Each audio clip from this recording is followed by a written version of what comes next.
همل سجى ندهفات كيرو عندنا دينا ما خلاني قامريرو ورقن همل سجى ندهفات كيرو ورلا نقل ليل أنا نحن لا كشاك برد سدران أبنكم كنتنا يتحنكسو دينا جراتك دينا حلبة انقسو وريقيت وشرحن أباي كل أنقسقسو أباي كل أنقسقسو أباي كل أنقسقسو قرارة شخري وقداد الوانتراو وتقوتو قدام لذب وأباي لقان سرفو بينا عقلو تحسيرو بينا عقلو بنجقوهم بنقو ولن شخصهم بحضر نخبل نسدرو تقتلت لباع نخلت دانو لنا أرسبت قنين ولا وليد الدرب وانت ليغلب وانت للا بلد برقنين لنا أقول النرمتان لا قشتبلتنن لا قشتبلتنن ورا مريح قليل تقل وجم سنن من درتنا حسانت خير ارسم مخاخن خير ارسم مخاخن واسور ذكرها كوني واضح لالي بلدت فراخاتي مكاني الشحلاني وبريلة فرد أبري وراء كلان أوك وجمسن كنا قنايا كرام شكل وقت شيرن إرنو غلا قرا انبتين دبلدي نربح حردك استلا ينقنر أردك القفر الكستلا ينقنر قنا مساقلتي مكنا سلام تخطاتلتنا إذ channel كما يتخونوا تبوكت كونوا ناي وتر تمنيتنان بحقنانيو لمون كم وتروا أقداسن وانا ونتحسوتات هزنا لكم متسينا لنا سام موداتانا إذا مدام سانا بخبر غطنحو نعدمنا لايك مقبارا يترسعوك نبلوكم نابلنا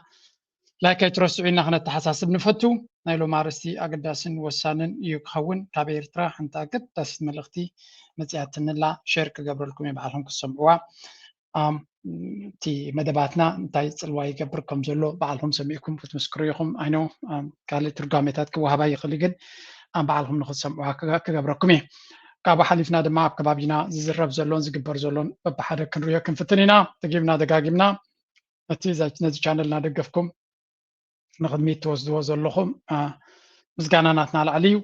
عابيو بجكاي حمشت الصبات اللو أبز تيم day and night سرح زلو قطالينا نسرح سلازي yes كابزن اللي عليك خون خلي تتعصوتات جن ستيل it's on the process من البات مسجزية زبالة تسرح كم زخل قمت هلنا نحججن أي تستوحدو مناينا نقبر زلنا نايلو مارستي دما بزيا بتمع بيت زيناتات كنجمرينا شعب نايزو بانا كملسينا what is going on Range fire for the 13th straight night, with both sides showing no signs of slowing down. Axios reports that President Trump told the outlet yesterday he's seriously considering restarting major combat operations in Iran, including strikes that would be bigger than the ones carried out during Operation Epic Fury. Quote, I'm considering a massive attack, bigger than ever before. كم تسمعوا زلهم دونالد ترامب دقاقيمو بتي بستفلالي من شتات دوت زلو كابت زحالفه زبرت أكوينات كجبر كم زخل يوزن الجرزلو أبزي كم سألكم زي كلكم بس بز حمد حبريتا إير ليفت زبحالالو كاب أوروبا كاب استفلالي كاب جرمن بلو مدبرات ناتهم كاب عد إنجليز بلو كاب استفلاليو أبيتي وتحضراوين معسكراتنا أمريكا نمع كلاي مبرق زقوارو زلو أسوارنا ينفرت قعزون كالارستيو بومبرس ناتهم أبيت نفرت ناتهم أبعد إنجليز تداليين كم زلوان إيران دما نعد إنجليز بزت التحابر زلا تنقع أنت ديجيرا أبعدهم كما كتقول له عنكم تخدمت أنقع طيب هلا من البعض كتقبر إلى تقبرون كهلا رسقينه نسمع زلنا قداي نعب كوينات دونالد ترامب نعب كوينات ويوني برتع متقعتي يدالو كم زلو زقلس حبريتالو كل زدما أفل عليه ترجم يزوها بزلو سلازي I'm considering massive attack bigger than ever أبقد محجز تقبرون لعلي زعابي متقعت قبري بلالو we are all set for it سلازي نقوله نمقبار دلوات هلنا يبلو من الباتت فوكس ميديا ون نعوز مسل متنقع تاوت إنيرو is now warning the UK. They have a brand new prime minister, and they've given us a little bit of backup here. But now Iran says that they should not be allowing, the UK should not allow U.S. bombers to use the UK bases. And that's coming from the Iranian media. That new Prime Minister, Andy Burnham, reportedly continuing a policy to let the U.S. use the bases for defensive strikes. You know that President Trump has been very unhappy with the backup that we've seen from Europe, especially given that they use oil from the Strait and energy from the Strait in such massive quantities. But they're happy to sit back and let the United States take care of this issue. Meanwhile, a live look at oil prices. That's not good. Getting close to So ከም ንሪኦ ዘለና ኢራን እቲ በይዛት ናታ ተን ሃገራት ኤውሮፓ ንዩኬ ዝጠቕማ ዘለዋ ጥንቃቐ ክገብራ ከም ዘለዎ ነጊራተን ኣላ። ምክንያቱ በዚ በይዛት ገይሮም ይሃርምዎም ስለ ዘለዉ ነዚ በይዛት እዚ ምናልባት ኣብ ሎንዶን ዘሎ ወይ ኣብ ካልእ ዘሎ ብቐጥታ ክሃርሞ ይኽእሉ እዮም ኢልና ክንዛረብ ኣይንኽእል ኢና። ግን ኣገይን ናብ ዩኬ ዘቕንዐ መጠንቀቕታ ገይራ ኣላ ኢራን ብሃገራዊ ቴሌቭዥን ናታ እዮም ዝበሃል ዘሎ። እቲ ምዕራባዊ ሚድያ እውን ከጉልሖን ክደጋግሞ ንሰምዕ ኣለና። ኣገይን ክገብርዎ ድዮም ብርግፅ ከጋጥም ድያ የጋጥመን ንግዜ ንገድፎ ኮይንና ብተደጋጋሚ ንሰምዖ ዘለና ጉዳይ እውን እዩ። Iran rejects US ceasefire presented by Iraq leader. Donald Trump ከቢድ ኩናትን ሓያል ኩናትን ክገብር ይደሊ ከም ዘሎ በቲ ሓደ ይነግር፣ በቲ ካልእ ድማ ክዕረቕ ይደሊ ከም ዘሎ ወይ ምቁራፅ ተኽሲ ይልምን ከም ዘሎ ድማ ተፈሊጡ። ስለዚ we all know ናይ ዶናልድ ትራምፕ ኣካይዳ ዝገራጮ ምዃኑ has rejected a ceasefire proposal that was reportedly sent by US President Donald Trump to Iraqi Prime Minister Ali al-Zaidi.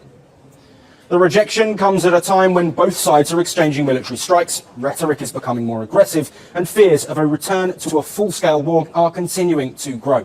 According to reports, Ali al-Zaidi traveled to Tehran after holding talks with President Trump in Washington. The Iraqi Prime Minister met Iranian President Masoud Pezeshkian, Foreign Minister Abbas Araghchi, and other senior Iranian leaders to deliver what has been described as the only ceasefire offer currently on the table. But Tehran was not convinced. Iranian officials say ከም ትሪእዎ ዘለኹም ናይ ኢራቅ ፕራይም ሚኒስተር ንኣሜሪካ ከይዱ ምስ ዶናልድ ትራምፕ ተራኺቡ ነይሩ። ተመሊሱ ድማ ኣነስ ናብ ኢራን ከይዱ ኣሎ ምስ በልውንስ ከመይ እዚ ጉዳይ ኣሜሪካ ክትሃርም ትደሊ ዘላ ከመይ ገይሩ እዩ ናብ ኢራን ዝኸይድ ዘሎ ቀፃሊ ኣብ ደብዳብ እዮም ዘሎ መበል 13 ደብዳብ ናቶም ፅንሒ ኢለ ከስማዓኩም እየ ከመይ ዝኸውን ዘሎ ይብል ነይረ። ለካስ መልእኽቲ ሒዙ ስለ ዝኸደ እዩ ከምዚ ዲፕሎማሲ ኣምሲሉ ብዙሕ ንግረ መንገዲ ዲፕሎማስን ብዙሕ ዲላትካ ተፈራሪሞም ኣለው ኢራንን ኢራቅን። ግን ኣነስ ከመይ እዚ ጉዳይ ኢለሲ ግን ዘይበርሃለይ ስለ ዝነበረ 23 እዩ ነይሩ እዚ ቅድሚ 24 ሰዓታት ዘጋጠመኝ ነይሩ። ሶ what exactly is going on ኣብዚ ይብል ነይረ። ለካስ ደብዳቤ ናይ ዶናልድ ትራምፕ ሒዙ ከይዱ ነይሩ ኣብ ኣሜሪካ ከይዱ ነይሩ ተራኺቡ ስለ ዝነበረ ምናልባት ንዓኻ እንተሰምዖ ከይፍለጥ እዮም ኬትካ ለምኖም ተባሂሉ እዩ ከይዱ ነይሩ። ስለዚ ከም ንሪኦ ዘለና ኢራናውያን ፈሪሆም ከም ዘለውን ምስ ዶናልድ ትራምፕ ሰላም ንክገብሩ ይልምኑ ከም ዘለውን እዩ ዶናልድ ትራምፕ ዝነግረና ዘሎ። ዶናልድ ትራምፕ ቀፃሊ እንታይ ይነግረና ኣሎ? ኢራን is begging me desperate እዮም ዘለዉ ዓቕሎም ፀቢብዎም ሰላም ይደልዩን ይልምኑን ኣለዉ ይብለና ኣሎ። ኣብ ኩንነት ድማ ዶናልድ ትራምፕ እዩ ነታ ንኻልኦ ዝብላ ዘሎ ዝገብር ዘሎ። ቀደም ብመንገዲ ፓኪስታን ይገብር ነይሩ፣ ናይ ፓኪስታን ምስራሕ ስለዛበየ ብቀጠር ቀይሩ ነይሩ፣ ናይ ቀጠር እውን ምስራሕ ስለዛበየ ሕጂ ብኢራቅ ጀሚሩ ኣሎ ማለት እዩ። ብኢራቅ ካ ይልምን ኣሎ። ግብፂ እውን ዳርጋ ኢዳ ክትእቱ ከም ዝኾነት ወይ ኣብዚ ጉዳይ እዚ ገለ ክትገብር ከም ትኽእል ዝነግር ኣሎ። ንኩነታት ናይ ዶናልድ ትራምፕ ትገልፅ ሓንቲ ስእሊ ረኺበ ነይረ ንሳ ከርየኩም። እዚያ እያ ትገልፆ ንዶናልድ ትራምፕ ኣብዚ እዋን እዚ ዶናልድ ትራምፕ እዚያ እዩ ከምዛ ትሪእዎ ዘለኹም እዩ። ብክልተ ገጥ ኣረ ሓደ ግዜ መኪና ትዝውሩ ትፈልጥዎ ነገር ኣሎ። ኣብ ብክልቲኡ መንገዲ ኣብ ሕማቕ ቦታ ዶ ተኣቱ ምውፃእ ግን ትስእን። ልክዕ ዶናልድ ትራምፕ ድማ ከምኣ ጉዳይ መፈንጥራት እዩ ከም ዘሎ እዩ ዝንገር ዘሎ። ስለዚ ቤን ገይሩ ካብዚያ ጉዳይ እዚያ ይወፅእ ንግዜ ዝተርፍ ኮይኑ መኪናኻ ምህራምን ምንፅርፃርን ኣብ ትዊተር መፂኻ መዓልታዊ ምፍካርን እዩ ኮይኑ ዘሎ። We know this is not going to be easy for him, but at the end of the day, Donald Trump ድማ መዋፅኦ ክስን ወይ እውን ኣማራፂ የብሉን ዚሮ ኣማራፂ እዩ ዘሎ ክንብሎ ንኽእል ኩነታት እውን ኣይኮነን። ብርግፅ ከቢድ ዝኾነ ሓይሊ ይጥቀም ከም ዘሎ ንፈልጥ ኢና። It's conducted another round of strikes against Iran. Explosions have been reported in at least half a dozen cities, including Bandar Abbas and Avaz, where at least 4 people have been killed. US Central Command says the strikes are aimed at further degrading Iran's military capabilities, with targets including command centers and drone storage facilities. Tehran has vowed to retaliate to any attacks launched against its territory.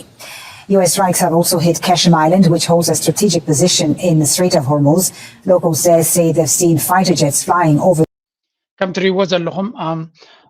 ኣሜሪካ ከቢድ ዝኾነ መጥቃዕቲ ኣብ ልዕሊ ኢራን ትገብር ከም ዘላ ንመበል 13 መዓልቲ ማለት እዩ ከቢድ መጥቃዕቲ ትገብራላ ብዙሓት ሲቪል ይቅተሉ ኣለዉ ኣነ ዝረኣኽዎ ሌተስት ኣብዚ መዓልቲ ዝረኣይ ከባቢ 55 ሰባት ተቐቲሎም ከም ዘለዉ ድዩ ዋላ ልዕሊኡ ሰባት ተቐቲሎም ከም ዘለዉ ፀብፃብ ይረፀኒየ ብዙሓት ሰባት ድማ ቆሲሎም ከም ዘለዉ ስለዚ ተራ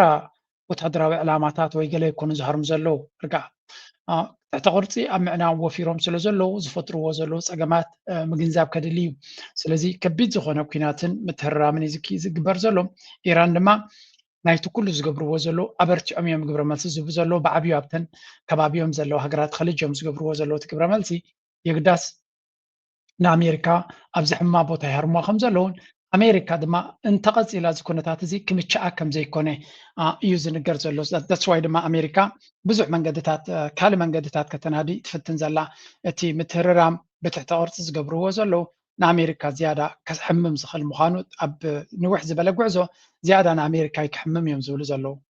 on these strikes on what will be targeted, especially where the bridges will be targeted because of the threat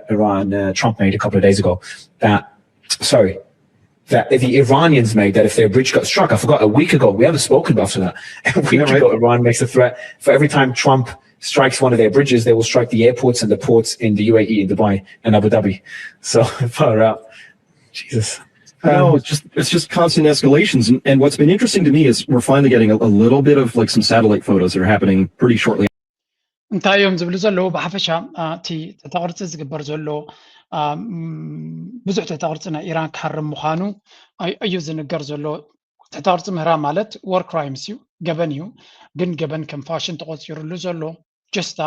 ሶርት ኦፍ መፈራርሂ ደረጃ እዩ ተበፂሑ ዘሎ ኣብዚ እዋን እዚ ስለዚ እቲ ናይ ዶናልድ ትራምፕ እዝኒ ዘለዎ ከምዚ ትሪእዎ ዘለኹም ኣይናይ ይሕሸና ኣበይ ናይ ትሕተ ቅርፂ እንተሃረምና እዩ ዝቐልል ኣይናዩ ንኢራን ክሕምማ ዝኽእልና በሎ ኣብ ትሕተ ቅርፂ እዮም ዝፍክሩ ዘለዉ ስለዚ ኢራን ድማ ከም ግብረ መልሲ እንታይ ትብላ ኣላ ነፍሲ ወከፍ ዝህረም ኣብ ኢማራት ንወደባትን ንኤርፖርታትን ናይ ኢማራት ከባድሙ ከም ዝኽእሉ ከምኡውን ንቀጠርን ካልኦት ነቶም ንኩዌት ነተን ንዶናልድ ትራምፕ ዝያዳ ቅርበት ዘለዎን ዝበሃላ كأنه كم زخولي زنقر زلو زدما دونالد ترامب ملك بفلا أبي مرات أبو دابن دبي كجبر زخل متكاتي دونالد ترامب بزح إنفستمنت ناي سدرا بيتو سلو زلو أبو هوتيلاتن أب ناي جولف بوتاتاتن درو بزح كساراتات يقات مر لكن كينو زحلفة كال زجدة شجر كماس أخم زخل ناب حماق درجة عيد خادلو زخل من قدك جبر خم زخولي زنقر زلو كل زنريو زلنا بحكي تكونات ناب زجدة رجاء يخيد كم زلو يزنقر زلو نفس وكف زحلفت معلت دما نابتي حماق زبهال زيادة تدفع معلت كوينات ركب على بلو. So we've been able to sort of see for ourselves, assuming they're real and not doctored, that Iran really changed its strategy about a week ago, maybe a week and a half ago, right around the time I think we last talked, which is that before they were hitting hangars, right? And I'm pretty sure they did some damage in the reports. They knocked out like Black Hawk helicopters and other things, right? Maybe a P-8, etc. But this last week, what do we see? We start to see they're hitting barracks now, and with extraordinary precision, right? So this means that they're starting to say, listen, we're going to start imposing casualties. And I think this is Iran saying, look, tit for tat, you dial it to here, we dial it to there. But we've had a couple of statements of late where they've said, listen, there comes a point at which we're just going to go. كم تري ودلهم إيران درجة فتاون سلاين عبد زرد على درجة بتحكم كم زلا تتحرم زلا نتسعر اللو حيل اللو برتع اللو إن كل سراويتنا أمريكا مهرام حدا كابتز بلوه زوم كيلاتات نابزلهم صوم نأمريكا أبز حماك تحرم إيران تفريها يوم زبال معناته زي تدلي دورة ملتنا أمريكا كسبون سلزخل دونالد ترامب مرحنا أمريكا مخانا بقمتي تيخا عن جالسة بسلزخونه بإيران وين دما كلينيكالي نايت أنا أنجلنا زلوا والسم مخانون سلزا أمنو لذي سبزا بيدو نيوكلر اللو كالا اللو سلزي أمنا أنت عرفهم كايو كوزدو زخل سقمتون يفرهم يو نهزبهم نهاجرومن نهزبهم كتف زخل سقمت خجبار كم زخل بزوح كيلاتات دما دونالد ترامب زخلو زل من قدي ناب نيوكلر كأتولو زخل من قد كم زلوا ويون هذا من قدنا نيوكلر راو سقمتي كجات كم زخل زنفت نقرات عليهم زلوا معناها دونالد ترامب بزي كم حدا عب نجر ولا تنيكولر ون مواصو كم سألو زغلا يكونن معناته إيران عبها هجر سلزخونه بحدا نيكولر ويجي لخا كتطفو تخلا يكون ስለዚ እሞኻቲ ኢራን ምናልባት ንሶም ዘይፈልጥዎ ዝሓብኦ ነገር ተለዎኻ ግብረ ማልስናቱ እንታይ ክኸውን ይኽእል እውን ምፍላጥ ከድሊ እዩ ስለዚ this is going to be very serious and very tricky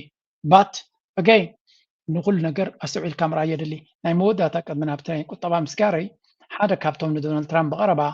ናይ ዶናልድ ትራምፕ ዝያዳ ዝሰምዖን ዝከታተሎን ሰብ ዝበሎ ንስማዕ የስክ Friend General Jack Keane, retired four-star Army general and obviously Fox News senior strategic analyst. And we're going to spend the entire hour with Jack because I think it's absolutely worth it.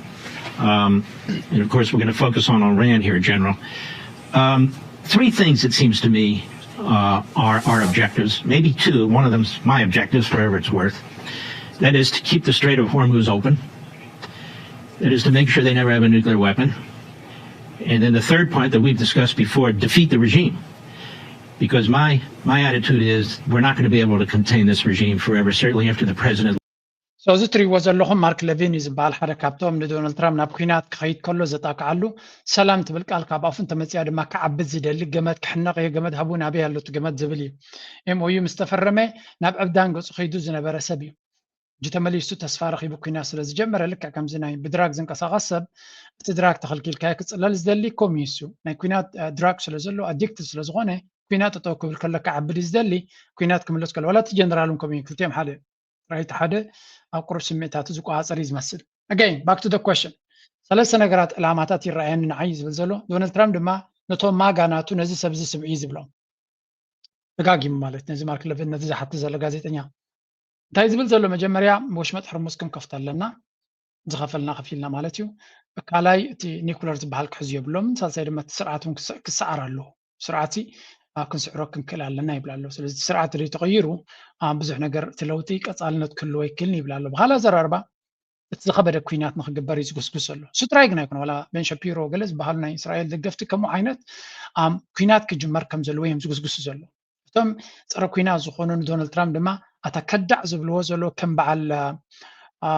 ታክ ካርልሰን ድማ ኪዱ ስኻትኩም ከይድኩም ኣብቲ ቅድመ ግንባር ኮኑ ንካልእ ሰብ ኢትኹም ሰብ ክጥበሰልኩም ዘይኮነ ንስኻትኩም ኪዱ بدمن هابتن أمريكا خطو ورا زي كتنبر زي كونكم نبي حق توج ساق كندوز أقدر ساكم تخينوا كيتكم أبطل جنبار كينكم حق زوا مسوم كاتوي بلو حكي في ناس جوز سبسي أنا كمان يزبل كله كل ناس جوز سب كده أبتها جنبار كيت رايح خطو لزلك ولا بدنا يرترحهم يزبلاني أسرت جزء بسراويتنا يرترحهم صغ جبر خلينا بلا بكوي ناس الجهر سبتريه نو سراويتنا يرترح جبراي كل مالته يكونن نسراويتنا يرترح أبقى تصال بكوينات كنبرم كم خجبرن تدلي أنت لغا كيد نسخة باخذ سلام كركبيتو سبز دلي مسكال مشارك تجيرو شركنتات مسريتو محازود جيرو استراتيجيكاوي شركنتات جيرو كاب كويناتهم ورا كويناتهم وتيو كاب جنبارات وتيو نابروز مرحلة من قد كلنا عندلي أنا سوي صلوتين سرحين أبزي نعوية خازوز عسرت جزء بعلنا لنا يوم مسمعنا ما أين محزوننا نحن جوبينا بعلنا أنا جد أبي اعتراض وتحذر ويون حلافي إحنا بعلنا جوبينا تيلني I have respect عاد كفيلو نتكون تاتنا رئيس الزبل زلو هذا أب أمريكا كفيلو ويا بلندن كفيل أبي أوروبا كفيلو إحنا بيننا هنا نأخذه زبلان نسبقن كل شيء زبل الله كل شيء زمزالي hypocrisy بيننا هنا نأخذه تبل تخمين أكيد مسوم كنا بتاعن بارزلو نساتهم نعطاتهم حتى كان السوم كمان تيلهم كابجنهم كان كاتيل كافاي تزيل نبعلنا بدقة مشوت ككفيلنا نتعب جنبار زلو كم زيز حشكا كنبلاسي ناي مودة وردتي ناي مودة كانه مسلوينات بلس يخمانسي سلازة أبزيخ نتنقلنا بدقة زلنا سبات نقبر عبركتو عبك خون خليو كم كنتاتكم نقول سب جنرالايز قبراي كلنا بزو عبركتو زلهم سبات الله بدقة كل تقبر عبركتو نتعب جنبار زلو ميت خاميت تتكو مالتايكم كينات مسيات بجنبار زليو زقت مع سلازي اتجنبار زلو سلام يزدلي يا سلام على يديه بكم مارا خيدا لن يكن سلام كم ما كينات ورا كينات تعالي له رقاز زلو سدروز علي له هو تزمر حلو من جديد اللي كما خاص لزغنا بجنبار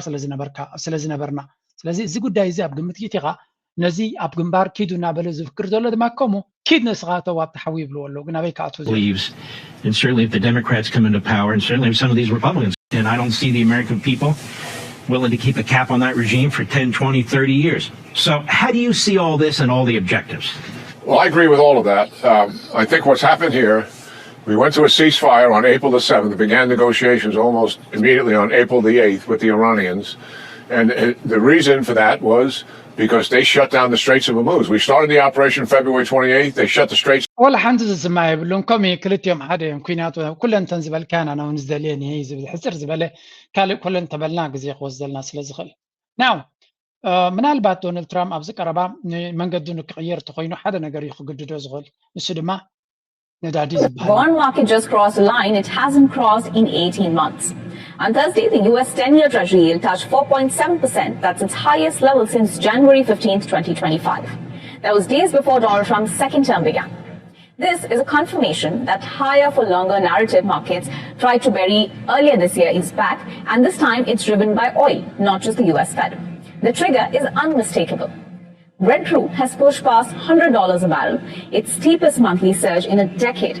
The surge is driven by Houthi attacks on tankers of Saudi Arabia's Red Sea coast and كم تري وزلهم واجانا ندادي نحوارو لعلك خون مخاني يزنقر زله زمالتها مالتيو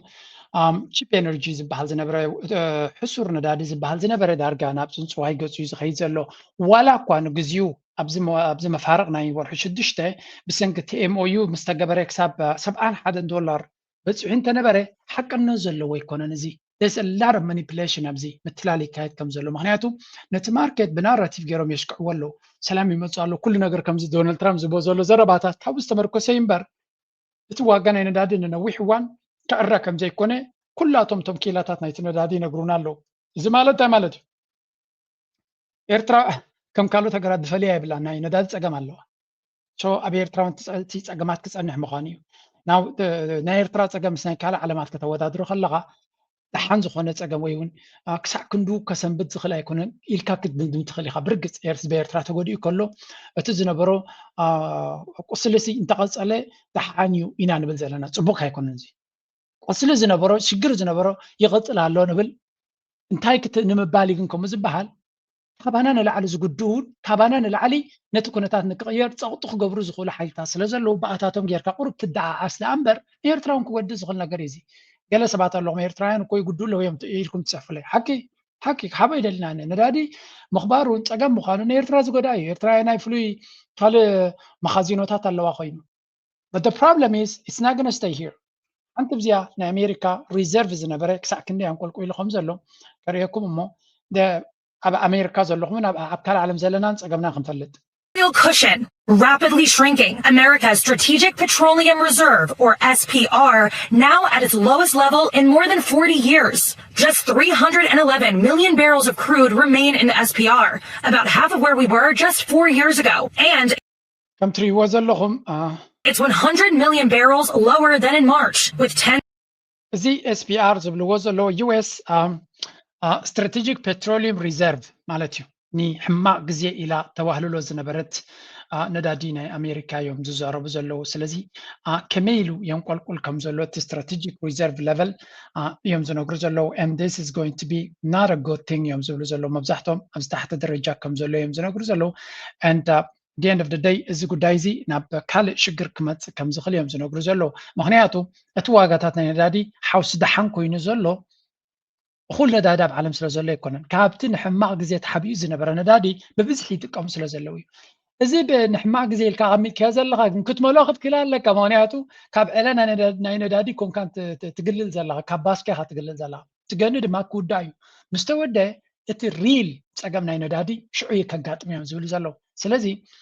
داقاتات ندادي relatively بتزامد دحانز مسل زلوا دحان سلزغونه ده يكونه مبزحت نقرأ جابان بلو دبوب كوريا بلو أوروبا بلو كلاتهم كابت ريزيرف ناتهم يتقوم سلزلوا ينتي زغود لهم زلوا الريزيرف مستحسية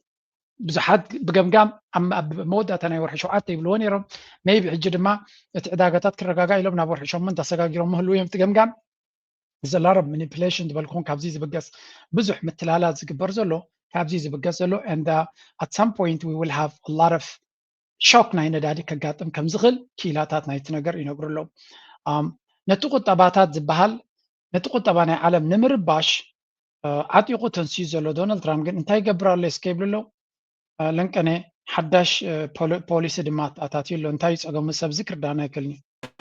The Supreme Court can't argue with this one. At least that's what the Trump administration hopes after leveraging forced labor legislation to raise tariffs on dozens of trading partners to 12.5%. It comes as its temporary global 10% tariffs expire this Friday. The backlash was instant. We do not believe it was justified. We believe that amongst all of the countries in the world, Donald Trump ካብ ታሪፍ በቤት ፍርድ ናይ ኣሜሪካ ብሱፕሪም ኮርት ተኸልኪሉ ድሕሪ ምንባር ኣሽኪዑ እታ ዕለት ኤክስፓየር ትኾነላ ምስ ረኣየ ድሕሪኡ ናይ ፎርስድ ሌበር ዝብል ሓደ ምኽንያት ፈጢሩ 10% 12% ታሪፍ ናብ ብዙሓት ሃገራት ፈንዩ ኣሎ እዚ ማለት ማለት ታሪፍ ገይሩ ገንዘብ ንኽረክብ ብጣዕሚ ዝህንደት ዘሎ ቤት ፍርዳት ናይ ኣሜሪካ ድማ ቅቡል ኣይኮነን ኣበለ ይቃወም ኣሎ መወዳእታ ከም ትሪእዎ ዘለኹም ኣብ ብራዚል ዝነበረ ኣብ ካናዳ ዝነበረ ንሪኦ ኣለና ናብቲ ናይ ታሪፍ ጌም ተመሊሱ ኣሎ ሓደ ብኩናት ናይ ኢራን ገይሩ ንቁጠባ ብፅቢፅዎ ኣሎ ቅድሚኡ ብናይ ቬኔዙዌላን ብካልእ ብናይ ግሪንላንድን ገለ እናበለ ሕጂ ድማ ከምዛ ትሪእዋ ዘለኹም በዛ ታሪፍ ተመሊሱ ንቁጠባ ዓለም ንምርባሽ ዝዓጠቐ ሰብ እዩ ዝመስል ብዓብዩ እቲ ታሪፍ ዝበሃል ንኣሜሪካ ዘሎ እንዲዝሃሲ ኣሜሪካ ዘለኹም እዩ ትፀገም ብሓፈሻ እቲ ፖሊስ እቲ ድምፂ ናይቲ ህዝቢ ይነግሮ ኣሎ እዩ ከም ዘይደልዮ ዘሎ ነዚ ርእቶ እዚ into a new era of Trump tariffs. After the Supreme Court threw out many of the tariffs he levied last year, the president has gone a new route to reinstate some of them. There are tariffs now in place on Brazil, tariffs announced on Canada. Others are sure to follow. So how do voters feel about all this? With us now, CNN chief data analyst Harry Etten. So, what do voters say about tariffs? I feel like I'm in bizarro world, okay? Because the definition of insanity is to keep doing the same thing over and over again and hope for a different result. And that is just simply put not been the case with President Trump in terms of the train has left the station and the American people... እንታይ እዮም ዝብልዎ ዘለዉ እዛ ታሪፍ ዝብላ ዘሎ ዶናልድ ትራምፕ ህዝቢ ኣሜሪካ መን ይዋን ፀሊእዋን ዘሎ ኣጀንዳ ምዃና ኣይተረድኦን ኣሎ እዮም ዝብሉ ዘለዉ እዛ ጉዳይ እዚኣ መይታያ ካልእ ነገር ካድለይ ኢሎ እሞ ኣብ 24 ወርሒ 11 ታሪፍ ኢሉ ክዛረብ ከሎ ደገፍ ነይርዎ እዩ ሎሚ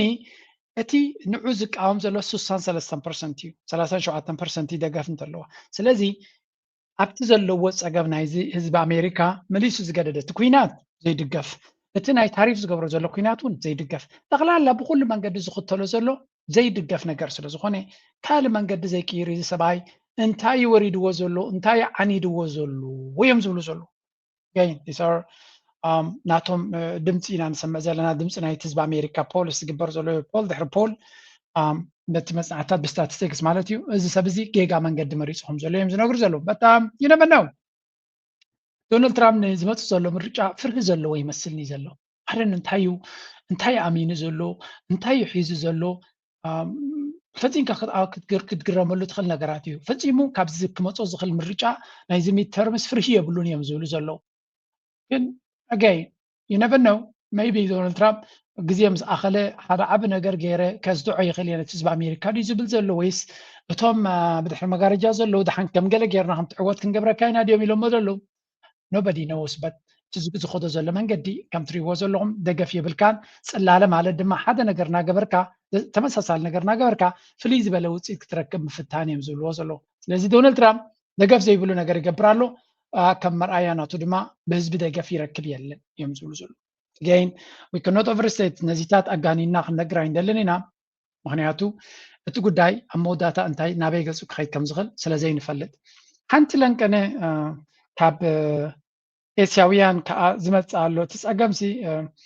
ንሓትሕዶም ኣፍንጫ ሓትሕድ ምድልላይ ግዜ ስለ ዘለና ቻይናን ፊሊፒንስን ኣጋጢሞም ዘለኻ China Sea now, where there's been another confrontation between the Chinese and Philippine Coast Guard at Scarborough Shoal. Footage released by the Philippine Coast Guard shows a Chinese vessel firing water cannon at a nearby vessel. China says its Coast Guard undertook control measures against illegal activities. Beijing lays claim to much of the South China Sea, including Scarborough Shoal, which lies closer to the Philippines than China. The 2016 international ከም ትሪእዎ ዘለኹም ኣብዚ ድማ ቻይናን ፊሊፒንስን ዝበሃላ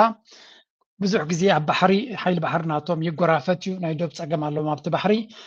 ከም ትሪእዎም ዘለኹም ናይ ፊሊፒንስ ኮስት ጋርድ ዝበሃል ምስቲ ናይ ቻይና ተራኺቦም ውግ ናቶም ግን ብምንታይ ፈሊጥኩም ኣለኹም ብማይ ይጋጫጨቡ ብማይ እዮም ዝገጫጨቡ እዞም ኤስያውያንሲ ኣታብኦም ዘሎ ልበና ንበይኑ እንድዩ እዚ ፊሊፒን ዝበሃል ኣሜሪካ ትዝውር ሃገር እዩ ኣሜሪካ ናብዚ ትወስዶ ዘላ ሽግር ንኽትፈጥር እያ ትደሊ ዘላ ነዚ ፊሊፒን ሒዛ ማለት እዩ ቅድሚ እዚ ሕጂ ዘሎ ፕራይም ሚኒስተር ዲ ፕሬዚደንት ናይ ፊሊፒን ሓደ ካልእ ፀረ ኣሜሪካ ዝኾነ ኣብ ግዜ ኦባማ ድማ ኣንጻር ኦባማ ንኦባማ ዝፃረፍ ዝነበረ ምስ ቻይና ዝምድና ዝነበሮ መራሒ መፅኡ ነይሩ ቻይናን ፊሊፒንን ፅቡቅ ይኸዳ ነይረን ሹ ድሕሪኡ ንዑ ኣልዮም በዚ ናይ ኣሜሪካ ተኪዮሞ እዚ ናይ ምስ ኣሜሪካ ዝተሓባበር ምስ ቻይና ቀፃሊ እዩ ዝጎራፈጥ ፊሊፒን ማለት ብድኽነት ሓመዱ ንላዕሊ ኮይኑ ዘሎ ሃገር እዩ ማለት ኣብ በዓል ፊሊፒን ዘሎ ድኽነት ካልእ ዓይነት እዩ ቁጠባም ካብ ናይ በዓል ኤርትራ ይገድድ ይብለኩም የሎም ኣዝዩ ምዕባለ ዘለዎ እዩ ሃብቲ ዘለዎ ሃገር እውን እዩ ግን ኣብቲ ታሕተዋይ ደረጃ ናይ ድኽነት ኣብ ኤርትራ ከምኡ ዓይነት ድኽነት ክህሉ ይክእል ሰብ ደቂ ኣንስትዮ ብወቅዒ ብገንዘብ ክግዝኣሉ ዝኽእላ ምንዝርና ከም ክፋል ናይ ስራሕ ዝረአ ብፍላይ ተን ሃገራት ናይ ኤስያ ቁጠበአን ናብ ከምዚ ዓይነት ምንዝርና ዘለወን ሃገራት ኣሎ ፊሊፒን ኢልካ ታይላንድ ኢልካ ዋላ እኳ እቲ መንግስቲ ነቲ ምንዝርና ዘይቅበሎ ዝመስል እንተኾነ እቲ ምንዝርና ይኹን ነገራት ኣካል ናይቲ ቁጠባ እዩ ዝበሃል ስለዚ ፊሊፒን እጅኮም እዩ በቃ ንፃዕዳ ተመርዒኻ ምኻድ ወይ ገለ መለ ከም ሓደ ቅዲ ናይ ቁጠባ እዩ ቁጠባ ናይቲ ሃገር ኣብ ዲያስፖራ እዩ ዓብዪ ምምርኳስ ናይ ዲያስፖራ ኣለዎ በዓል ዱባይ ተኸይድኩም ብዙሓት ደቂ ፊሊፒን እዮም ትረኽቡ ኣብ ስዑድያ ኣብ ቀጠር ከም ኣብ ካልእ ዓለማት እውን ብገዛ ሰርሓ ገለ መለ ብብዝሒ እየን ዝርከባ ኤኒዌይ ሎንግ ስቶሪ ሾርት ኣብ መንጎ እዞም ክልተ ሃገራት ዝግበር ዘሎ ወጥሪ እውን ኣካል ናይቲ ኣሜሪካ ግዜ እንተረኺባ ዕድል እንተረኺባ ነቲ ናይ ኢራን ደገሎዶ እንትወድያ ንቻይና እውን ናብ ኩናት ክትዕድማን ኣብ ኣጀንዳ ናይ ኩናት ጠንቀላዕላዕ ከተብላ ብታይዋን ጥራይ ደይኮነ በዚ ቪየትናም በዚ ናይ ፊሊፒን ጌራ እውን ቀፃሊ ክትገብሮ ትደሊ ነገራት ከም ዘሎ ምግዛብ የድሊ ስለዚ እዚ እውን ሓደ ካብቲ ዝርአ ዘሎ ወጥሪ ናይተን ዓበይቲ ሃገራት እዩ ብርግፅ ቻይና ዕድል ክብዎም ኣይደሉን እዮም ምክንያቱ ኣብ መወዳእታ ዕድል ተሂብካዮም ኣሜሪካ ካልእ ነገር ክገብሩ ስለ ዝኽእሉ ነቲ ነገራት ብኣግኡ ክኣልይዎ እዮም ዝፍትኑ ወብልሲ ናበይ ገፁ ክኸይድ ከም ዝኽእል ንግረ መንገደይ ትንክፍ ከብሎ ዘለና ዜናታት ናብቲ ናይ ማእከላዊ ምብራቅ ክንመለስ ስለ ዝኾና where is this okay ንቐፅል ኣብዚ President, those who celebrate or profit from such funds should remember once governments normalize confiscation, no one's assets are safe. Arakchi adds that the ensuing chaos will not be pretty or peaceful. Let's bring in Rasul Sedana for the latest from Tehran. Rasul, in the last hour, Iran's military... ብዛዕባ እንታይ እዮም ዘረቡ ዘሎ ኣብዚ ዶናልድ ትራምፕ እንታይ ኢሉ ኣሎ ንኣፍልጦ ክኾነኩም ኢራን ድሕሪ ሕጂ ዝኾነ ይኹን መርከብ እንተሃሪምኩም ዝኾነት ይኹን መርከብ ኣብ ወሽመጥ ሕርሙዝ ገለ እንተሃሪምኩም እቲ ዕዳ ናታ ናይታ ዝሃረምኩም ዕዳ ካበይ ክንወስዶ ኢና ካብቲ ገንዘብ ሒዝናዮ ዘለና ምሳና ዘሎ ወይ እውን ተሃጊሩ ዘሎ ገንዘብኩም ካብኡ ኢና እቲ ዕዳ ክንከፍል ኢልዎም ኣሎ ኢራን ድማ መሊሶም ናይ ካልኦት ሃገር ገንዘብ ናትካ ዘይኮነ ገንዘብ ናይ ካልኦት ገንዘብ ብዘይ ሕጋዊ መንገዲ ወሲድካዮ ዘለኻ ከያኽለካ ተመሊስካ ነቲ ሃብትቲ ንኻልእ መዓላ ንኻልእ ኣጀንዳታት ናትካ ክትጥቀመሉ ምፍታን ፅቡቅ ዝኾነ ኣፍ ደገ ኢኻ ትኸፍት ዘለኻ ነቲ ሕማቕ ክመፅእ ዝኽእል ብድሕሪ ሕጂ ስለዚ you can do whatever you want ዋጋ ግን ከኽፍለካ ከም ዝኽእል ካብ ብሕጂ ክትግንዘቦ ዘለካ እዩ ይብልዎ ኣለዉ እዚ ናይ ኢራን ፎሬን ሚኒስተር መልሓሱ ንሓንቲ ግጥም ናይ ቃላት ኢሎም ኣውፂኦማ ዘለዎ ከረየኩም እሞ ኣብዚ ኣለኩም እቲ ምስቲ ናይ ኣሜሪካ ፎሬን ሚኒስተር ቃል ብቃል እዮም ዝገጥሙ ዘለዉ ማርኮ ሩቢዮ እንታይ ኢልዎም ነይሩ እንድሕሪ ምስ ኣሜሪካ ኣሚንኩም ሰሪሕኩም ሃብታማት ክትኮኑ ትኽእሉ ኢኹም ምስ በሎም ድሓን እቲ ሃብትሲ ንኣፍጋኒስታንን ካብ ሱርያን ካብ ኣፍጋኒስታንን ኢራቅን ተማሂርና ኣለና ምሳኹም ኣሚኖም ስለ ዝኸዱ ኣበይ ኣትዮም ርኢናዮም ኣለና ድሓን ይትረፈነት ሃብትኹም ኢልዎ ኣሎ ካልእ እዚ ማርኮ ሩቢዮ እንታይ ኢሉ ተዛሪብለን ቀነ መስለኩም ንሓደ መርከብ ኣብ ሓደ ባሕሪ ዘሎ ኣምፃ ኣቢልካ ክድብድበኮ ዘይሕጋዊ እዩ ዓለም ናይ ዓለም ሕጊ ጥሒስካ ዝግበር ነገር እዩ ኢራን ትገብሮ ዘላ መራኸብ እኮ እዚ ዘይሕጋዊ ኢሉ እቲ ኣራሽኻ እንታይ ኢልዎ ኣብዘይ ሃገርካ መፂኻ 600 ካብ 600 ክሳብ ብ600 ቦምባታት ን600 ቤት ትምህርትታት ከምኡውን ንኣሽሓት ተምሃሮ ምቕታል ን6 ወርሒ ዝኣክል ትገብሮ ዘለኻ ሕጋዊ ድዩ ኮይኑ ካ ኢሉ በሊስዎ የስ መራኸብ ኣብ ልኡላዊ ባሕርና ዝመፀ ሃሪምና ዘይሕጋዊ እንተኢልካ ኣብ ልኡላዊ መሬት መፂኻ ቦምባታት ኣብ ቤት ትምህርትን ኣብ ሕክምናታትን ኣብ ካልእን ትድርብዮ ዘለኻ ከስኸ ሕጋዊ ድዩ ኮይኑ ወይስ እቲ ሕጊ ንዓኾን ንዓና ጥራይ ዝምልከት ኢልዎ ኣብዚ ረይዎ ሳብ ሕጂ ኣሜሪካ 763 ቤት ትምህርታት ናይ ኢራን ደብዲባ ከም ዘላ ይንገር 30 ዩኒቨርሲታት ስፔሻል ናይ ስተም ናይቲ ኢንጂነሪንግ ናይ ሳይንስ ዩኒቨርሲቲታት ናይ ኢራን 30 ዝኸውን እስራኤልን ኣሜሪካን ደብዲቦም ከም ዘለዋ ላይብረሪ 55 ላይብረሪታት ደምሲሳ ከም ዘላ ሆስፒታላት ድማ 322 ኣብዚ እንታይ ትርእዩ ንኢራን ናብ ድሕረት ንምምላስ ንኢራን ንምንብርካኽ ናብ ድንቁርና ናብ ድኽነትን ናብ ፋሕብትንን ንክእትውዋ እዮም ትምህርቲ ትዕኑ ተለኻ ዩኒቨርሲቲ ትዕኑ ተለኻ ላይብረሪ ትዕኑ ተለኻ ሆስፒታላት ትዕኑ ተለኻ ኣብዚ ዘይተጠቕስ እንታይ ኣሎ ናይ ፖሊስ ቦታታት ናይ ንህዝቢ ዲስፕሊን መትሓዚ ቦታታት ብዙሕ ነገራት ነቲ ህዝቢ ብሓደ ከንብሮ ዝኽእል ሕጂ ድማ ናይ ፀዓት መመንጨዊ ናይ ነዳዲ መፃረይ ናይ ኢንዱስትሪ ቦታታት ከምኡ ቢንቶታትን ፅርግያታትን ትሃርም እንተለኻ ነቲ ሃገር እንታይ ክትገብራ ትደሊ ከም ዘለካ ፍሉጥ እዩ ትሕቶ ግን ኢራን ዝበሃል ሃገር መኪቱ ክኸይድ ዝኽእል እዩ ተመሳሳሊ ኣብተን ሃገራት ኸሊጅ እንተወሪዱ ክፃወሮ ይኽእላዶ እዮም ዝብሉ ዘሎ ስለዚ እዚ እውን ኩሉ ሰብ ክግንዘቦ ዘለዎ እዩ ኣብ ንሓትሕዶም ይጠማመቱ ስለ ዘለዉ ኣብ መወዳእታ እዚ ጉዳይ እዚ ናበይ ገፅ ክወስዶም ይኽእል ገይን ናይ ብሓቂ ህልኽ ዝመልኦ ኩናት ከቢድ ዝኾነ ኩናት ኢና ንርኢ ዘለና ኣብ መወዳእታ እዚ ጉዳይ እዚ እዞም ሃገራት እዚኣቶም ንሓትሕዶም ሓደ ነቲ ሓደ ከዳኸም ኢሉ ዓጢቑ ዘሎ እዚ መን ቀልጢፉ ካብኦም ይደክም ይኸውን መን ቀልጢፉ ኢዱ ይህብ ይኸውን መን ቀልጢፉ ይንብርከኽ ይኸውን ንግዜ ክንገድፎ ኢና ግን ከቢድ ዝኾነ ኩነታት ኢና ንርኢ ዘለና ንቐፅል who is a war criminal, the architect of a horrific genocide against the Palestinian people. He is responsible for the killing of more than 73,000 people, for the maiming of tens of thousands of children, as those who survive undergo amputation without anesthesia, for the targeting of neonatal hospitals and maternity care centers, denying newborns even the chance to live, for the countless people he starved as he blocked food and humanitarian aid from reaching them. ትሪእዎ ዘለኹም ዞራን መምዳኒ ናይ ኒውዮርክ ሜየር እዩ ዓዊሉ ኣብ ቴሌቭዥን ቀሪቡ ቤንያሚን ነተንያሁ ገበነኛ ናይ ኩናትን ንጆኖሳይድ ናብ ጆኖሳይድ ዝወሰደ ኩናት ዝመርሐን ዝኣዘዘን መራሒ እዩ ስለዚ ብዓይኒ ፍትሒ ብዓይኒ ሕጊ ንዑ ዝግባእ ቦታ ቤት ፍርዲ ነይሩ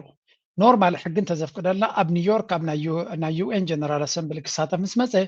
ማእሰርናዮ ነርና ግን ሕጊ ናይ ኣሜሪካ ክንጥዕስ ስለዘይንኽእል ሕጊ ናይ ኣሜሪካ ስለዘይፍቅደልና እንተወሓደ እንታይ ይብላ ኣሎ ዞራን መምዳኒ እዚ መራሒ እዚ ገበነኛ መራሒ ምዃኑ ዓብይ ኢለ ክገልፅ መሪፅ ኣለኹ ኢሉ ኣሎ ወላ ከኣስሮ ስልጣን እንተዘይብለይ ገበነኛ ምዃኑ ግን በቲ ዘለኒ መዓርግን ፅልዋን ገበነኛ ምዃኑ ንዓለም ክነግር መሪፅ ኣለኹ ይብላ ኣሎ ዘገርም እዩ እዚ እንታይ ዝፈጥረሎም ዘሎ ንካልኦት መራሕቲ ትብዓት ናይ መርገፂ ምንፃረ ከምዚ ናቱ ንክገብሩ ብፍላይ ድማ ኣብቲ ዴሞክራት ዝበሃል ዓብ ፅልዋ ስለ ዘለዎ ኣብዚ ሕጂ ዝመፅእ ዘሎ ምርጫ ንሱ ንበዓል ኣብ ቅድሚት ኮይኑ ኣንፃር ነተንያሁ ዝገብሮ ዘሎ ቃልሲ